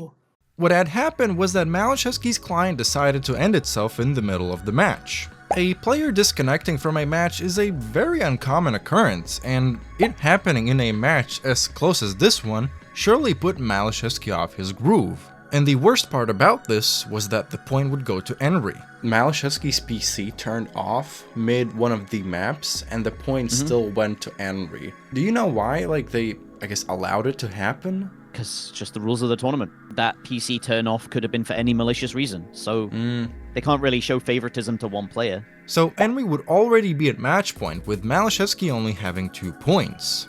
But wait, this exact scoreline just happened when Mrekk was matched up against worst HR player. Surely Maliszewski could... Yeah, unfortunately that wouldn't be repeated, and Henry would go on to face worst HR player. And Maliszewski would fall into the losers bracket where he would have to face Mrekk. This was the first time in a 1v1 tournament where both of these players were in the losers bracket. This really shows just how fierce the competition was in this tournament. And this match would decide which of the 2 players would fall out of it. But when the time came for the match, someone didn't. I'm praying we get the Mrekk Maliszewski. Please, Mrekk. Yeah, I'm 100% unsure as to what exactly is happening. Mrekk at the time had a funny sleep schedule, often streaming and playing well into the night. And since this was an international tournament where players were playing from vastly different time zones, it was almost inevitable that Mrekk would sleep through at least one. But lucky for him, even though he was 30 minutes late, he was still allowed to play the match. With some disadvantages. One of the disadvantages was that he just wasn't able to warm up, and that he wouldn't be able to ban any maps. So if there was a specific map that he would absolutely not win against Maliszewski on, he was screwed. And him having these disadvantages and not being warmed up would allow Maliszewski to win the first 4 maps in a row. Mrekk would be able to finally secure a point, but that wouldn't budge Maliszewski as he would pick Nomad 6, a low approach rate reading fest, a map that is perfect for a player like Maliszewski. And Mrekk knew that it wasn't going to be his point, even slightly crashing out when not being able to read a pattern. So this map would smoothly go by and Maliszewski could... Keep going. Oh my... Wait, what? Did he DC? Crash? What happened? Maliszewski's assessing this! What? No! No! I refuse! I categorically refuse! No! It happened again! Maliszewski's client had crashed once again. However, this time, because of how much bigger his score was at the time of the client crashing, Mrekk wouldn't get the point, which is kind of insane to think about. The map was simply that much more favorable for Maliszewski. And even though Mrekk would secure 2 additional points, the match would come to a close at 7-3. That is going to seal it. I think that's going to be GG. As Maliszewski continues to just shred this map. An unbelievable performance from him on this hidden 3, hitting all of those patterns. Very, very well done from Maliszewski. I think the S rank just barring that slider break early on the burst. With this, Maliszewski was finally able to take revenge on Mrekk from the previous year's encounter. This time in a very dominant fashion. And even though this map pool featured a lot of maps that were much more in favor for Maliszewski, and Mrekk was permitted from banning those maps, the fact still remains that he not only beat Mrekk 7-3, but also beat him when his client even wasn't working. And Maliszewski would go and face a familiar foe, Henry, who was sent into the losers bracket by worst HR player. So not only did Maliszewski have the opportunity to rematch Mrekk, but also now Henry, all in the same tournament. But when the match came, Henry kicked things off with a breakpoint and winning on his pick, getting an immediate 2-0 lead. Henry's advantage on speed was really paying off, and considering how great he was at almost everything else on the map pool, this would probably be a very intense match. If it was anyone else but Maliszewski on the other side.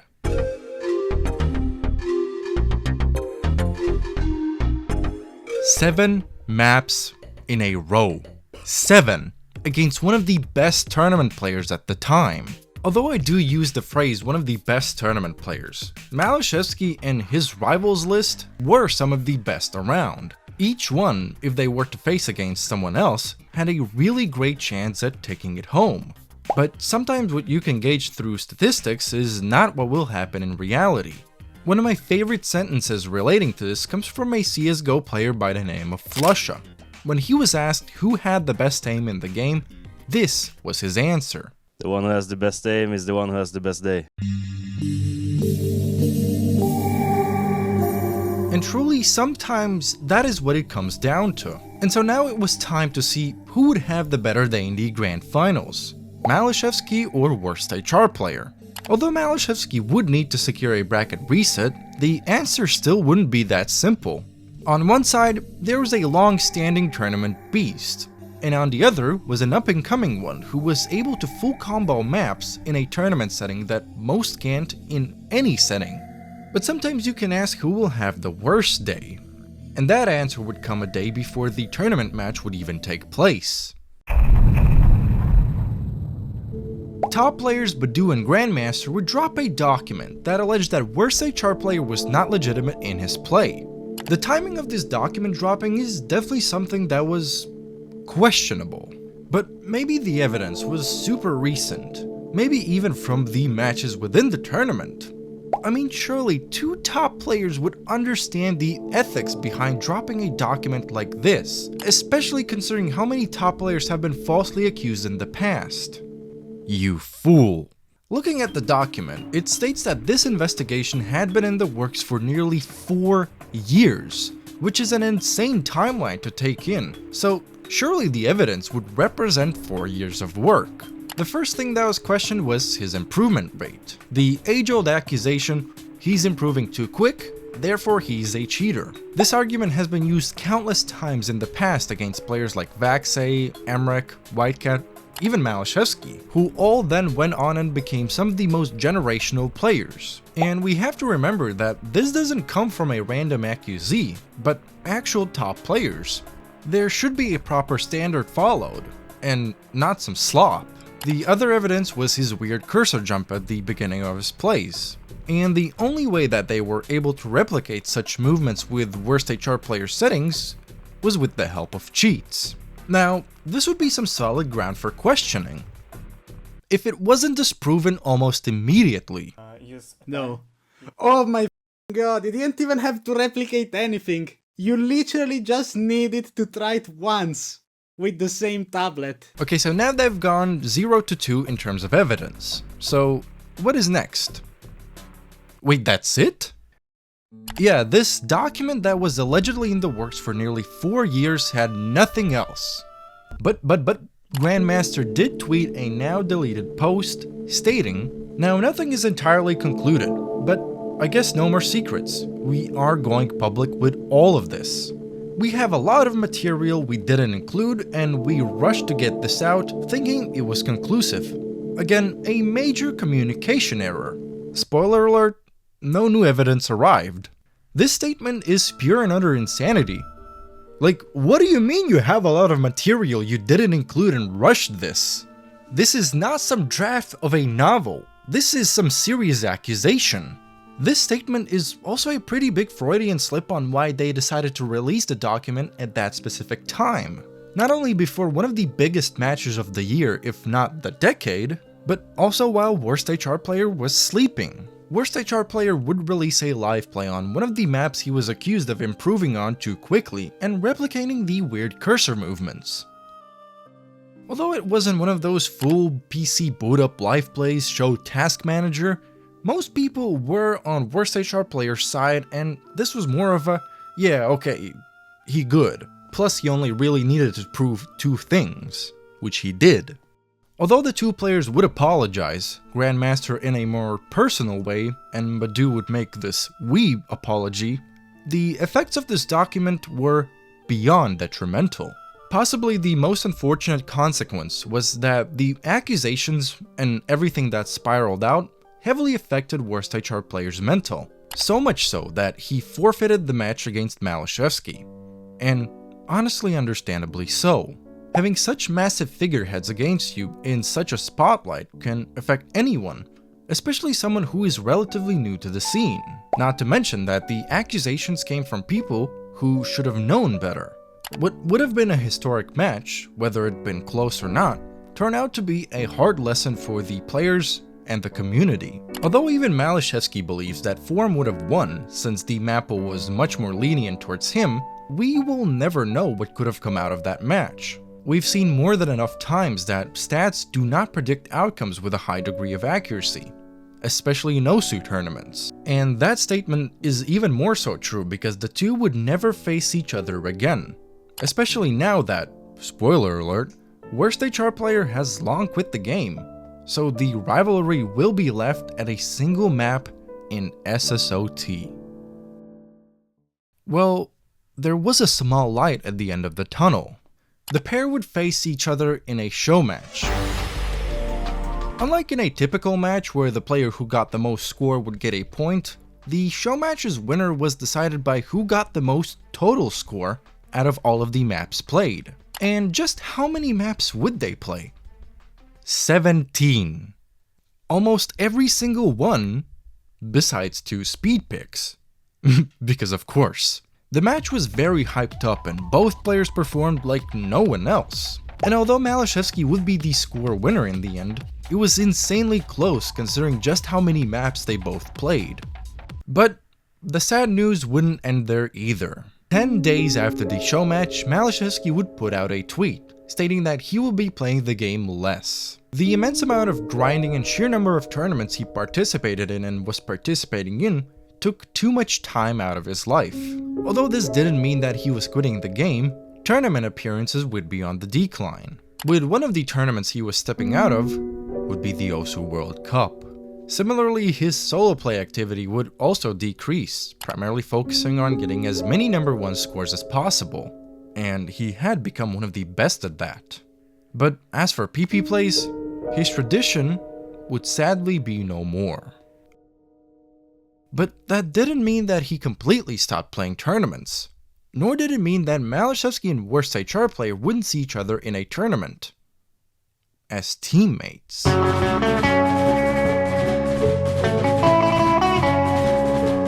Not only would the two pair up, but joining them were Intercambing, Kriller, Gnahus, Mathy, and much more firepower. But that didn't mean that they would have an easy time.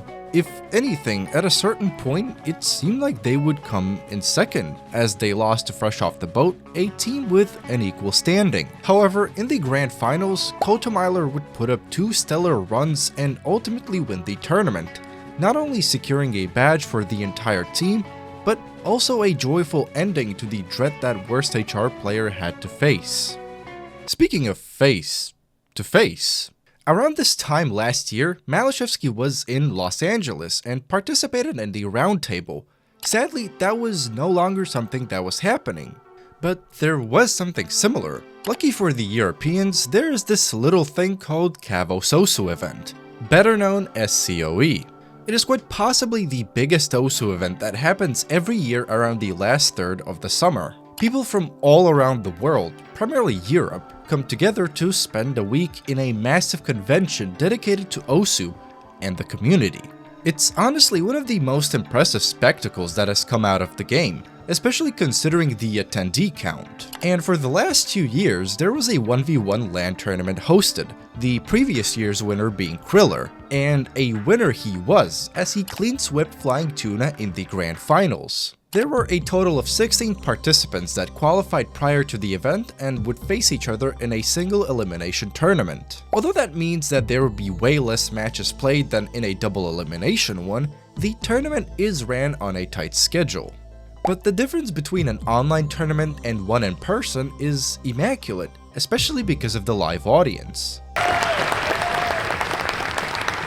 Have to pick high school campaign to another one is just... If you compare this to an online tournament, they almost feel a bit empty and depressive, which is why it is very important to have good casting. And although for the earlier matches the skill difference between the opposing sides was overbearing if anything, there were some faces that we have seen before. Besides Maliszewski, a returning figure was Kriller, and joining them in the COE square were Bubbleman and Neneric. As previously mentioned, Bubbleman up until very recent was the most decorated tournament player in terms of badges, being dethroned by none other than Maliszewski. Neneric on the other hand was primarily known for his insane speed abilities, being one of, if not the most consistent speed players in the game. But something not many people realize is his prowess in tournaments, as he was a pretty pivotal team member in Maliszewski's team in Blossom Cup 2. But because he would face up against Maliszewski, who had way greater tournament experience, he would only manage to get a single point, that being a speed map. Oh, Maliszewski's on his phone. He's on his phone. Yo, take a Another selfie. selfie. Let's take it. Let's do it. Sigma bar. And he would go on to fight for 3rd place against either Bubbleman or Kriller. Their match was one of the closest ones by far, with both players being neck and neck for very long portions of the maps. Although Kriller had the upper hand, getting to match point first, Bubbleman was not far behind, especially on the next bit. And 3rd for Bubbleman. Does he hold through? One more, and he does it, G1! The clutch gene is in there again. I said he had a chance, and he shook his head at me. He said no, but he's in this now. One more cut section. It's also missed now. But it's still close. But Kriller needs to miss. Hold on. No way. One miss. Bubbleman, please. Just a little bit more. Is there enough time? No, there's no.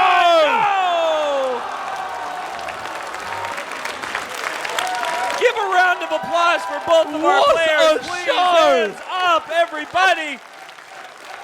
A 3,000 point difference. If the map were just a couple of seconds longer, Bubbleman could have pushed the match to tiebreaker. But although the match had multiple cheek-clenching points, in the end the German warrior Kriller came out on top. I see Kriller as having taken a similar path to Maliszewski. He appeared somewhere around about 2020 and just started getting really good at tournaments. Never really peaked above top 100 for very long. Has always been focused on just being good at the game rather than being a good leaderboard player. And that shows really heavily because he is incredible at most skill sets and has very similar weaknesses to Maliszewski, namely tapping, like very high BPM tapping. Really, in theory, they're almost one and the same. They're definitely the top 2 EU players at the moment. I think Kriller has always been chasing Malish's coattails a little bit, but does what he enjoys in the same way Maliszewski does what he enjoys. The interesting thing about this match was that anytime the audience camera was shown, there was someone specifically watching. Sitting in the very front row was Maliszewski.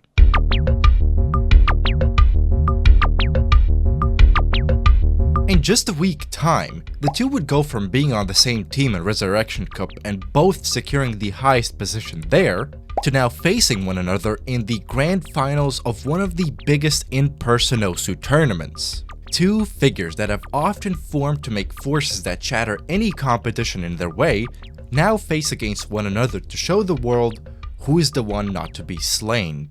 The match would start off with a bang, both players securing over 99% accuracy scores, but Maliszewski would win by slightly less than 100,000 points. Then Kriller would get another fantastic score, but Maliszewski was just a bit more consistent. Then Maliszewski would strategically choose True Blue, because he knew that he was better at speed than Kriller. Then a similar pattern would emerge. Kriller would get a very promising score, but Maliszewski was simply more consistent. And so Maliszewski would get to match point without a single loss. Look, I hate to be a hopeless optimist here, but there are still a lot of maps in the pool that Kriller can win on. I know it really dives straight to Maliszewski is in form that we don't see very often at a LAN setting. Like, this is ridiculous here. And although it was Kriller's pick, there wasn't much that Maliszewski didn't have equal or better odds on.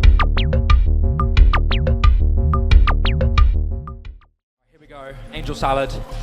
Kriller's deeming saving grace into this match. As well, both players on a tear so far. Kriller has to wait for a break from Maliszewski. He's got to try and hold, but he can't do it. And Maliszewski still has the combo alive. Hits all of the control. Maliszewski.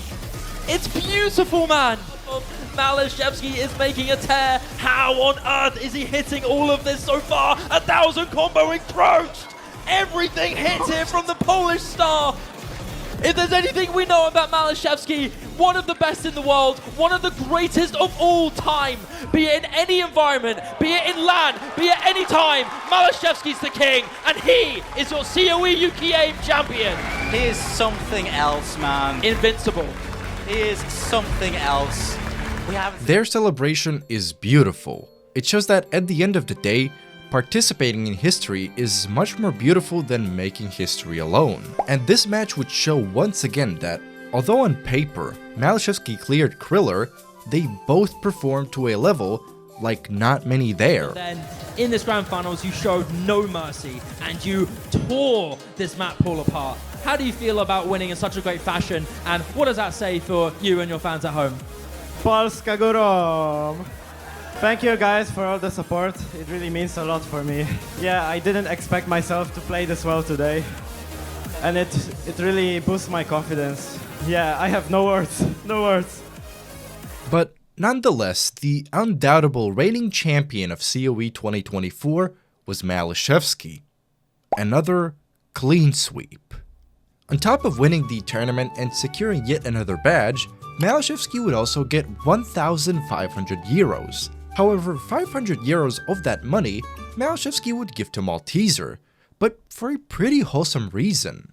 You see, traveling can be pretty expensive, and for some reason for Eastern Europeans, traveling to the Netherlands is far more expensive than any neighboring country. So to give Maliszewski the opportunity to perform, Malteser made an investment. He said that he knew he would win, so why not give the money if he would earn it back anyways? And to be fair, Maliszewski more than delivered, as he only lost a single map in the tournament, which was a speed map against none other than Mrekk, the literal best speed player in the game. Honestly, it's pretty safe to say that he is the tournament king online and offline, and although he would decrease his play count to less than 1,000, he would still perform like the king he is. Another year and another Corsace. And what is Corsace without more and confusing changes? Okay, to be fair, this one wasn't as confusing, it just basically had two group stages. Joining Maliszewski were once again Worst HR Player, Intercamping, Mrekk, and the formation of the Polish trifecta from Resurrection Cup. And typically the other tournament beasts would reside in other teams, but not this time. Yeah, I don't even know what to say about this roster. I mean, do I even have to show you the results? Yeah, they won, and only lost a single map. What is there to say? Well, although the videos aren't archived for this tournament, what are the actual match statistics. So, Maliszewski, even while playing alongside the best in the game, out of the 21 maps that he played, he was a top scorer on his team 15 out of those 21 times. And he was the best performer on his team 9 out of the 21 times. So yeah, even though Maliszewski was playing the game a bit less, he was still performing like he always does. But to end the year, there's one last tournament that I want to cover from 2024, and it's Kanyo Cup number 5. Although I previously mentioned Kanyo Cup, I never quite explained why and how it's a different tournament from the many others. Although it has the standard double elimination 4v4 basics, the tournament features 3 different divisions, all to accommodate the wide rank range of players eligible to join. Otherwise, 90% of players wouldn't be able to make it, and teams are formed differently from the other tournaments. If you remember Mercenary Shop 3 from the very beginning of the video, it is very similar, though you subtract the money and, well, it's basically just like picking teammates in school sports. Maliszewski was picked by Badball, and they named their team Responsible Investors. A pretty fitting name considering that the team has Maliszewski, Welter, Milosz, One Tabby, and more players. Although it isn't a super team like in Corsace Open 2024, none of the teams are. This resulted in way more interesting matches right from the get-go. Like, you don't typically see 2 tiebreakers in the very first weekend of any tournament. And although Maliszewski's team would struggle, falling into the losers bracket very early on, they would manage to get to the grand finals where Maliszewski would flex on everyone as per usual. First they would secure a bracket reset, which was a fairly close matchup. But during the second set, Maliszewski would get not 1, not 2, but 5 full combos to overthrow the opponents and win the second set 7-2. 2-1. It was actually super refreshing to see actual competition in a team-based tournament for once. Even if the very last match was a near clean sweep, many others were far from it. This does show that team restrictions can lead to more intriguing matches all throughout the tournament. But this seemingly simple fix causes another issue. Most top players are friends and they want to play together, which is why you don't see many other top players in these kinds of tournaments. But this is ultimately the difference between someone like Maliszewski and many other top players. Maliszewski enjoys playing tournaments, and it's something that he outlined in his recent announcement. And although this would be the last tournament of the year for him, it wouldn't be the last thing for him in that year. On December 29th, a map by the name of Distorted Love Song was ranked, and it's quite possibly the most Maliszewski map possible. 7 minutes long, 9-star jumps and bursts, with a BPM of 240 and an overall difficulty of 10. So getting good accuracy is as hard as it gets. And Maliszewski would get a 6-miss run with 99.30% accuracy, and it's the score you can see of his on the leaderboard. But what if I told you this isn't even Maliszewski's best score?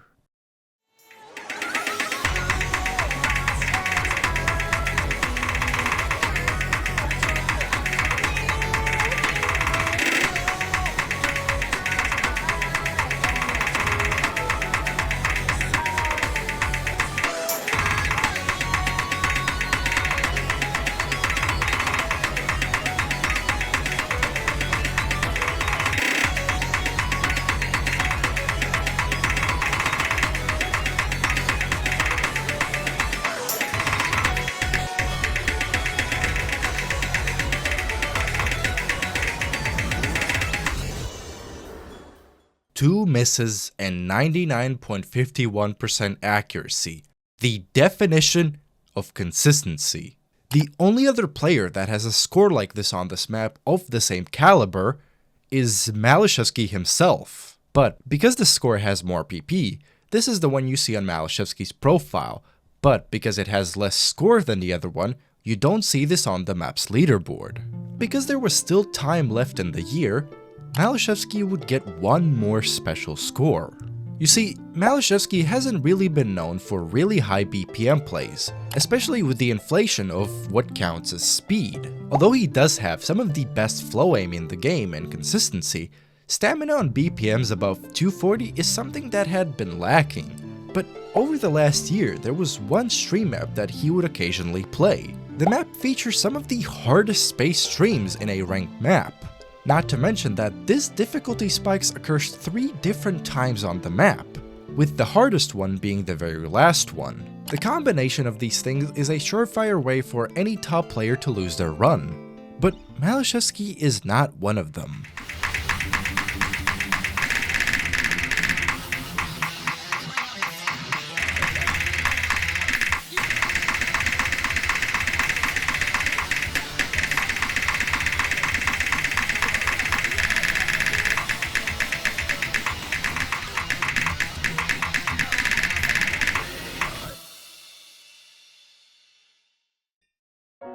This was an insane way to end off the year, breaching the 20,000 raw PP barrier, earning a total of 16 tournament badges, surpassing 2,300 number 1 scores, and becoming the most decorated player in terms of badge count. 2024 was one of, if not the greatest years for Maliszewski, and although 2025 would be a bit more quiet, Maliszewski's tournament appearances would state the opposite. 2025 is an interesting year for Osu, especially in the tournament scene, because many of the highly acclaimed tournaments were cancelled. Those include both Corsace Open and Closed, Kanyo Cup, and the Perennial, just to name a few. This is for a couple of reasons, mainly that people had been losing interest in them. Those include viewers, players, and organizers especially. Not enough people were interested enough to invest time and effort into them, but there were still some. Like Kel 3, a 1v1 LAN tournament in Poland. And although it primarily was a Polish event, there were many players from different countries that participated, like Maliszewski, Neneric, Fancy Lad, Tightfrost, Bubbleman, Raft GPO, and many others. So how would Maliszewski fare up against some of the best players from their respective countries? Yeah, this guy holds back for no one, with the only person who got relatively close to beating him being RafGPO, taking 3 points to his name. But although the winner was a predictable one, it didn't take away from the impressiveness of the overall LAN event. They had great casters with the likes of Bubbleman, Spaza, Shiba, Blanktap, and a few more. The whole organization of the tournament was beyond impressive, considering just how small Osu is as a community compared to any other competitive game that has LAN events. And if you are interested, the event is also happening this year, 2026, so go and support them any way you can. Although Maliszewski was able to breeze through this tournament, there was a certain figure waiting for him in every other one possible. If we take a look at the rivals list, we can cross out worst HR player, as he had unfortunately quit the game. Henry wasn't as active in the tournament scene, and the gods were doing everything in their power to never put Maliszewski and Rectagon in one lobby outside of team-based tournaments. So Maliszewski's rival for 2025 was clear. Because of how both players perform in tournaments, it was no longer certain who is the better performer. Both are eerily similar in many of the tournament's skill sets. So the best way to find the answer is for them to challenge one another. Laser is another client for Osu. Although it's supposed to be the future for it, many people still stick to the stable client. But to advertise it more and combat the issue, the Osu team created the Laser Grand Arena tournament. As the name suggests, the tournament was played on the Laser client, so it utilized some special features, like instead of just using double time, certain maps had more specific speeds applied to them, not just the typical 1.5 times multiplier. On top of that, this tournament takes a unique approach to determining the winner of a match. The players play 2 maps. The one who has more score after the 2 maps gets the point, and the first player to get 3 points wins the set. On top of that, the tournament is split into 2 weeks. During the first one, only 8 of the 32 players move on to play in the main brackets. And because of how the players were seeded, both Maliszewski and Mrekk had a little struggle getting to the main bracket. There, Maliszewski would pave the wave and take down Taquito, Flying Tuna, and Xylus to advance to the grand finals, only losing a single set against Xylus. On the other end was Mrekk, who was coming from the losers bracket, as very early on he lost against Xylus. However, his performance in the losers bracket would tell a story of angst. The other thing about Laser Grand Arena is that there is no bracket to be reset, so both grand finalists have an equal opportunity, no matter what. This would also mark the first time in over a year that these 2 players would meet in a 1v1 setting. And to say that these 2 are the closest thing to perfect rivals we've ever seen would be more than justified. The first set would go to Mrekk, as he got an incredible lead on his double time pick. And in the following set, Mrekk would once again pick a DT map and he would full combo it. But so did Maliszewski. And because he got a slightly better score and the next pick was his, this set would go to him. I mean, it's his protect, and he's used it with a plum there. 800k locked in. What a score for Maliszewski. 1-1 on the sets, and we've got a game on our hands, Dio. However, Mrekk would immediately fire back in the following set, and it would seem like this was Mrekk's set to take. But the 2 of them would show what the greatest can do. Insane stuff from both of these 2. It's disgusting behavior. It's poetry in motion. Mrekk's taking the set, but that was beautiful from both of them. That's insane. I cannot believe they have seeded both of them. This really is the type of performance you can only see from the very best, and these 2, without a doubt, were. They had simultaneous full combos for the second time in this very match. But because Mrekk was still in the lead, the set would go to him. However, Maliszewski would not let Mrekk go as easily. He would outclass Mrekk on his own pick, and then would secure the next set for himself. Yeah, but Maliszewski, he's got Hard Rock 3 and No Mod 1 to try and seal this out, because we're going to set 5, Dio. And because it was now the tiebreaker set, it had to be a special one. Not only would the 2 be playing the remaining maps left, No Mod 1 and Hard Rock 1, but also the tournament's tiebreaker. And quite honestly, Mrekk and Maliszewski are the best players in the world on all of these 3 maps. They are some of the most consistent players with one of the highest skill ceilings in a tournament setting. And it will really show, as on the first map they would both get very good scores, but Maliszewski was in the lead by 69,000 points. But then the two would do the unthinkable for the 3rd time in this match. No issues hitting everything. It's 2630 combo or 2460 combo, I believe, in this map. We are at the end. That is a double FC on Gendarme. Are you kidding me? Mrekk and Maliszewski. 3 double FCs in this pool, and the 3rd one is on an absolutely legendary map. You cannot make this up. If there can be an example made for the phrase to be neck and neck, this is the perfect example for it. This was now the 3rd time that both of them would full combo the same map. And it would seem like this would be Maliszewski's set to take. But there was still the tiebreaker. The two of them would get through the first half still holding a full combo. But then this would happen. We're getting into the final drop here. The big real meat and potatoes. Maliszewski gets the breaker on the wiggle stream. Mrekk still FCing, and now he's clawing that score back. 60k, can he do it? Lead on the original Dooms. It can look good on paper, but paper isn't all we have to go off. If we only ever went by what was on paper, there would be no point in playing tournaments, in playing out the matches, and Mrekk shows why you don't just go based off what's on paper. Although Mrekk also had broken combo, it was too late to have an effect, and ultimately he would be the one to end up on top. However, the difference between the two positions could not have been any closer. That's how equal these two are in a tournament setting. This kind of tournament rivalry hadn't been seen in a very good while, or really ever. There was always someone in the tournament scene that was the undoubtable king. But with these two players, it was kind of hard to say who had the upper hand. Mrekk had the higher mechanics, and Maliszewski had a foundation like no one else, on top of his nearly endless tournament experience.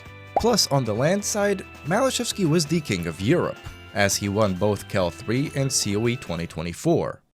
But in the summer of 2025, the official COE Twitter account started to announce specific people that would be attending the biggest OSU LAN event. There were the obvious people from the previous year's tournament like Kriller, Ninmog Eric, Flying Tuna, and obviously Maliszewski. But there were also some faces that were either long not seen or never seen before, like a Secret Box, BTMC, and Mrekk. You see, traveling from Australia to Europe is pretty expensive, not to mention time-consuming and stressful, so there was a reason Mrekk was joining the event this year, the 1v1 tournament. And although some of the game's best tournament players were participating, most viewers' eyes were on 2 players in particular. And because of how they were seeded, if the two were to meet, it would be in the grand finals. And that is exactly where the two would end up. Our first player, hailing from Poland, burst onto the scene in 2021, and there's been many good players from Poland. Not many thought much of this guy, but he just got better and better and better, and now he's got 70 badges, and his name is Maliszewski.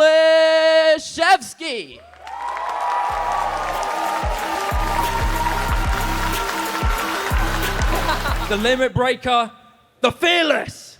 Bring in Mr. Mrekk.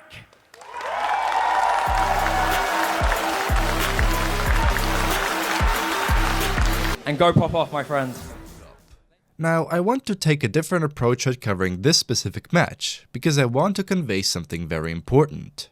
This matchup was one of the most nail-biting and intense the two have had, and it was pretty reminiscent of the Laser Grand Arena.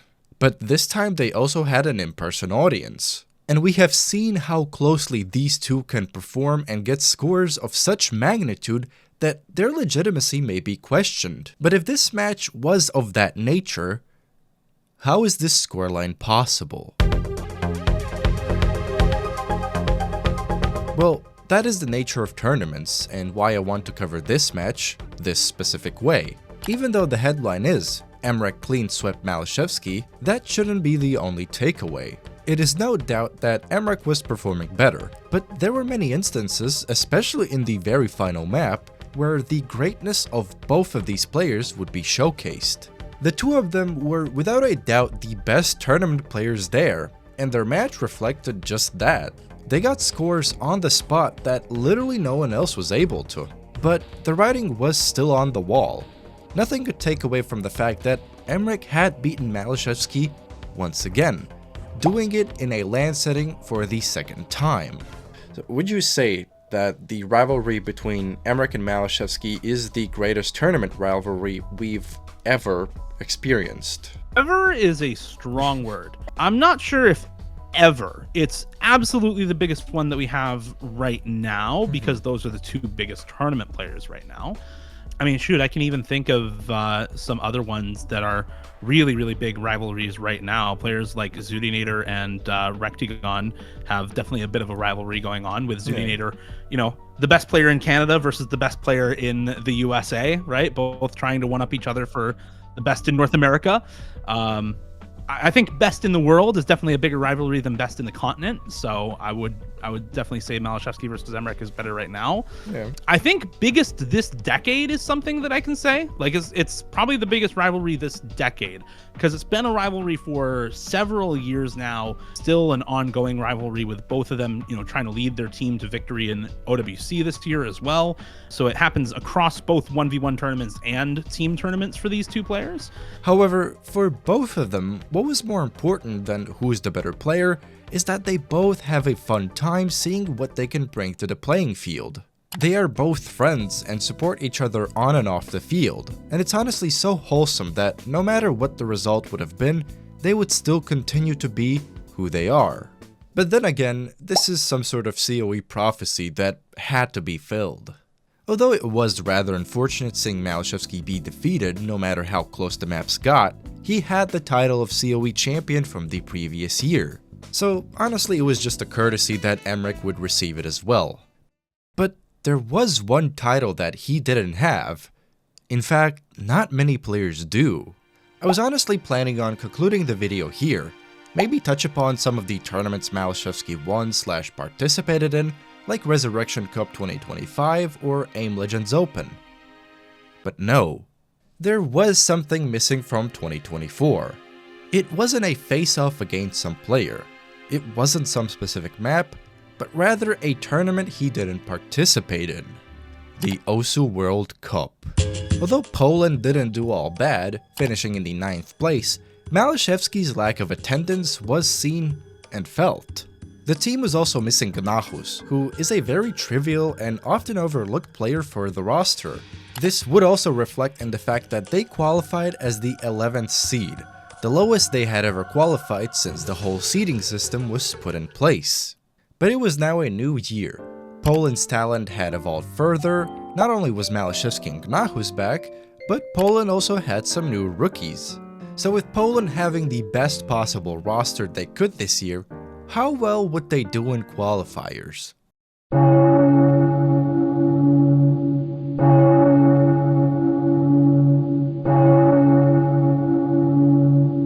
The number 1 spot, the highest position there was. Alongside this team performance, their individual stats were just as insane. Maliszewski was the reigning champion above everyone, but if we zoom out slightly, we can see that in the top 5 joining him was Milosh. One player would have already been insane, but 2 in the top 5 and 1 being the number 1 was beyond mind-blowing. For years, the United States reigned over everyone, but those days were numbered, especially that the year prior, USA's 6-year streak was broken by South Korea, who were the second team to have beaten the USA in the last decade, being second only to Poland. Brawo, kurwa, mamy! Wygraliśmy! Jest! Jest! Kurwa!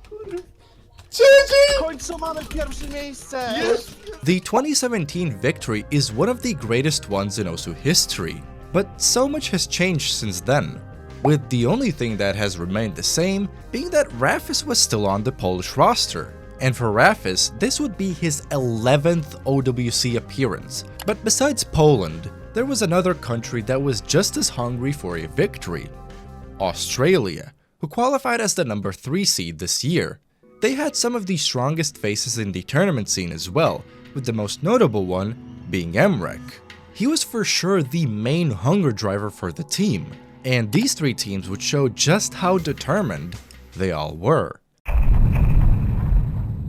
Poland would take down their first 3 opponents with ease, those being the Philippines, China, and Canada, only losing a single map to each country. Their next opponent would be either of the aforementioned teams, who would face up fairly early on, but as quickly as they would meet, the USA would show just why they're still a force to be reckoned with. 6-0 still, only dropping points to France. Ooh, and an unfortunate miss right at the ending of the map from Secret Box. I was about to give a big congratulations for putting up the hidden full combo, but pretty damn close for Box. Not only did they send one of the strongest teams into the losers bracket, but they did that in the most dominant fashion possible. But what fears people had would be quickly blown off, as Poland would start off their match strong, getting to 5 points while the USA only had 2. However, what seemed like a downward spiral was only a slump for the Americans, as they would tie the score by winning 3 maps in a row. On the previous map and successful pick here in the free mod 1 to bring us both teams' last picks as close as it gets in the winners finals. We have said for years on end the United States' strength is in its team-wide performance, their ability to have combos somewhere on somebody, and this time it was on everyone. But Poland would retaliate, with Maliszewski and Koibumi one missing the DT1 pick, both nearly repeating what Mrekk did just a couple of hours ago. But in the same way, the USA would push forward and get the match to tiebreaker. Announced, the predictions started coming in. Oh, it's Poland, it's United States, it's Australia. They're the top 3 teams in this tournament. Poland, United States, seed 1 and 2 on a collision course to this winners final. Just direct path from the start. We have been aimed at this moment, and here we have finally reached it. United States 300k victory on the Hard Rock 1 to force tiebreaker in the winners final. Although for either of the teams this wouldn't be the end, victory was still very much important. It would not only secure a top 2 finish, but also give the winners advantage. And so being in match point, there could only be one team to guarantee a top 2 finish.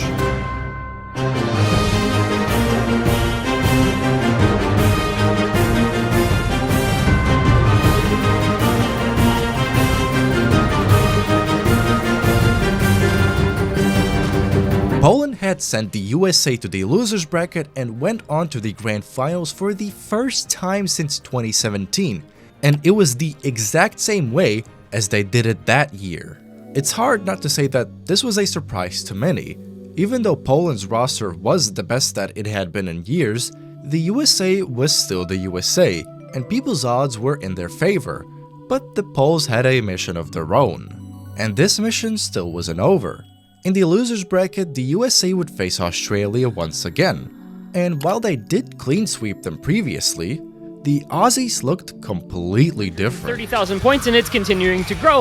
It's Mrekk on a 1900 combo and continuing to grow. The United States has a bit of combo on Rectagon and Pez, but it just doesn't matter.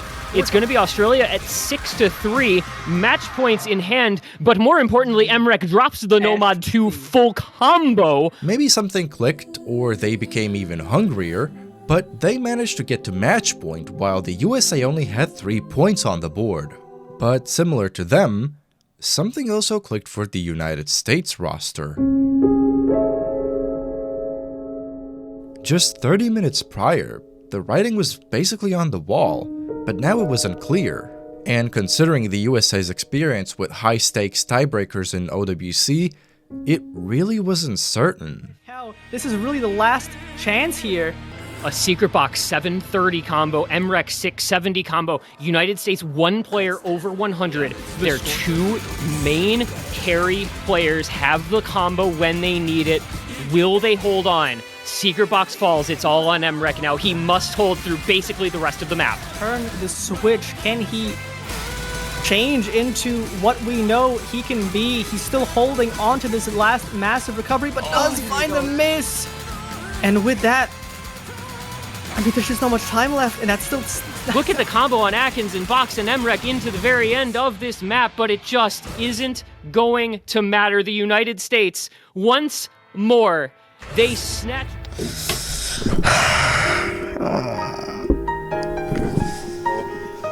So sorry, my speed disappeared. No regrets, no regrets. I don't hear a single regret. We did the best we could. We did so well. Yeah. We did so unbelievably well. This was a heartbreaking loss for not just the team, but many in the community. But this loss stung especially hard because Mrekk's only missing achievement from the many he has was, and still will be, an OWC victory. But there was still one team who could avenge them. The legendary matchup from 2017 in the most accurate reincarnation. On top of that, Poland had the winner's advantage, which would come very much in hand. Stop! Rectagon finds a break on a kick slider, but Window Life, he just keeps going! He finally finds a slider break at that, and he makes this map look so easy! And that is going to be a 900k finish for Window Life as the United States 7-1 the first set in a fashion. About how close we expected this to be. Tiebreaker last week in the winners finals for Poland. Now, to most people, this would make them draw an understandable conclusion. After all, this kind of dominance favors one type of outcome in people's heads. But it isn't over until it's over. It's not GG, boys. Poland still has one life. Don't leave yet. It's not over, okay? It's not over. Poland still has one more life. There's one more match in this, but it's life or death after this match. Bracket reset, boys. Bracket reset. We're still in this. After a small break, Poland would get another shot and they would immediately begin with a bang, as Milosz secured one of the craziest DT scores in the tournament. Then the countries would trade points, winning on their own picks, but something magical would happen on the following USA's pick. He is cooking up a ridiculous score for us here in the grand finals. Nahu's Kosarek finding the breaks around him. Everyone on the USA finding breaks besides Window Life. Milosz, the only one left standing. Maliszewski finding a break here. Finally, ridiculous score for any player to put up in the grand finals. Maliszewski, the hero Poland needed. Maliszewski would prove once again why he is the greatest there is to offer. And to complement this breakpoint, Poland would take the next map as well. This sprint would be abrupted by the USA winning on their own pick and seemingly doing the same on the next map. It's a four-way reset, and Poland, the hero they needed most, Maliszewski, he is not the one full comboing right now. It's the unsung hero, somebody who was playing in rank-restricted tournaments until not too long ago. Somebody, the unknown hero, the Phantom Lord for Poland, he comes out of nowhere, and 700k, it's not going to be the full combo, but it's going to be more than enough to take from just 416k. But the US would quickly retaliate, taking the next map. Rectagon is going to do it. The heroics on the DT pool and the United States on a DT4 that we were sort of wondering if they would be able to pull out now lets them keep the double time 2 open. This looked like a similar position, but with even higher stakes. However, the duo of Maliszewski and Milosz would not let the flow change. To try and close this out, they have 2 picks from the United States to try and close this out, and if all else fails, they have access to that exact same tiebreaker. 4 opportunities. The only member of the United States to score higher than anyone on Poland is Bubbleman. He's able to outscore Evil Grape and Honey Dip, but that's it. All other members of the United States lower than the lowest score on Poland. The pressure was at an all-time high for both teams. The highest stakes, the biggest stage, and potentially a repeat of one of the biggest matches in OSU history. Lucky for the US, it was their pick, and they immediately chose a DT map, which is a fair play, considering the US had some of the best players for it, and they even proved their prowess at DT by winning against Australia on a DT map. But let's not forget their opponent in this match. You know, knocking on the door here, that's it. Like, you're out. There's no more second chances after this. One more map is all it takes. The wide angle jumps come through, and the #1 score for the United States from the first set must once again be the hero. We saw it on the DT4. Rectigon was once again show up. Window life to find. It is on one player right now. Taquito, 94% bonus. It's another triple miss for Poland, and the United States making this look possible. Rectigon slider breaks, but it's window life with the combo. 60k for the United States and a third of the map to go. Dio, who is going to take this into the ending? It's anyone's game at the pause. With any major combo right now, you've got some on Nahu Semilosh. Here's the big death stream. This is 89 notes right here and 81 after those buzz sliders. Everyone on the US is missing. The full chain is correcting. Taquito gives it back over to Poland, and that might just be the game. There's nobody left with any big combo. It's Window Life and Pez who made it through. But Milosh and Evil Grape are matching, and that is probably going to be it. That is grand finals. That is Poland winning OWC. Every kingdom has its rise and fall every night. Mamy? Brawo, kurwa! Brawo, Polska, brawo! There isn't much left to say about a player whose profile speaks for everything he represents. His tournament accolades are ones that will not be matched for years moving forward. But even if there comes a player who claims the same position, it will never take away from what Maliszewski achieved and did for the tournament scene as a whole. Pushing the skill ceiling of any medium is already challenging enough, but pushing it in one of the hardest areas of the game is all the more impressive. And although there can be said so much about almost every single one of his tournament performances and solo play achievements, I think it can be put plain and simply: he can just play anything. He is the tournament player. Maliszewski is the greatest tournament player of all time.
I think he has like 2.6 thousand #1 scores. Okay, so we'll have about 3,000 by the time this is posted. Yeah, this will take a bit, but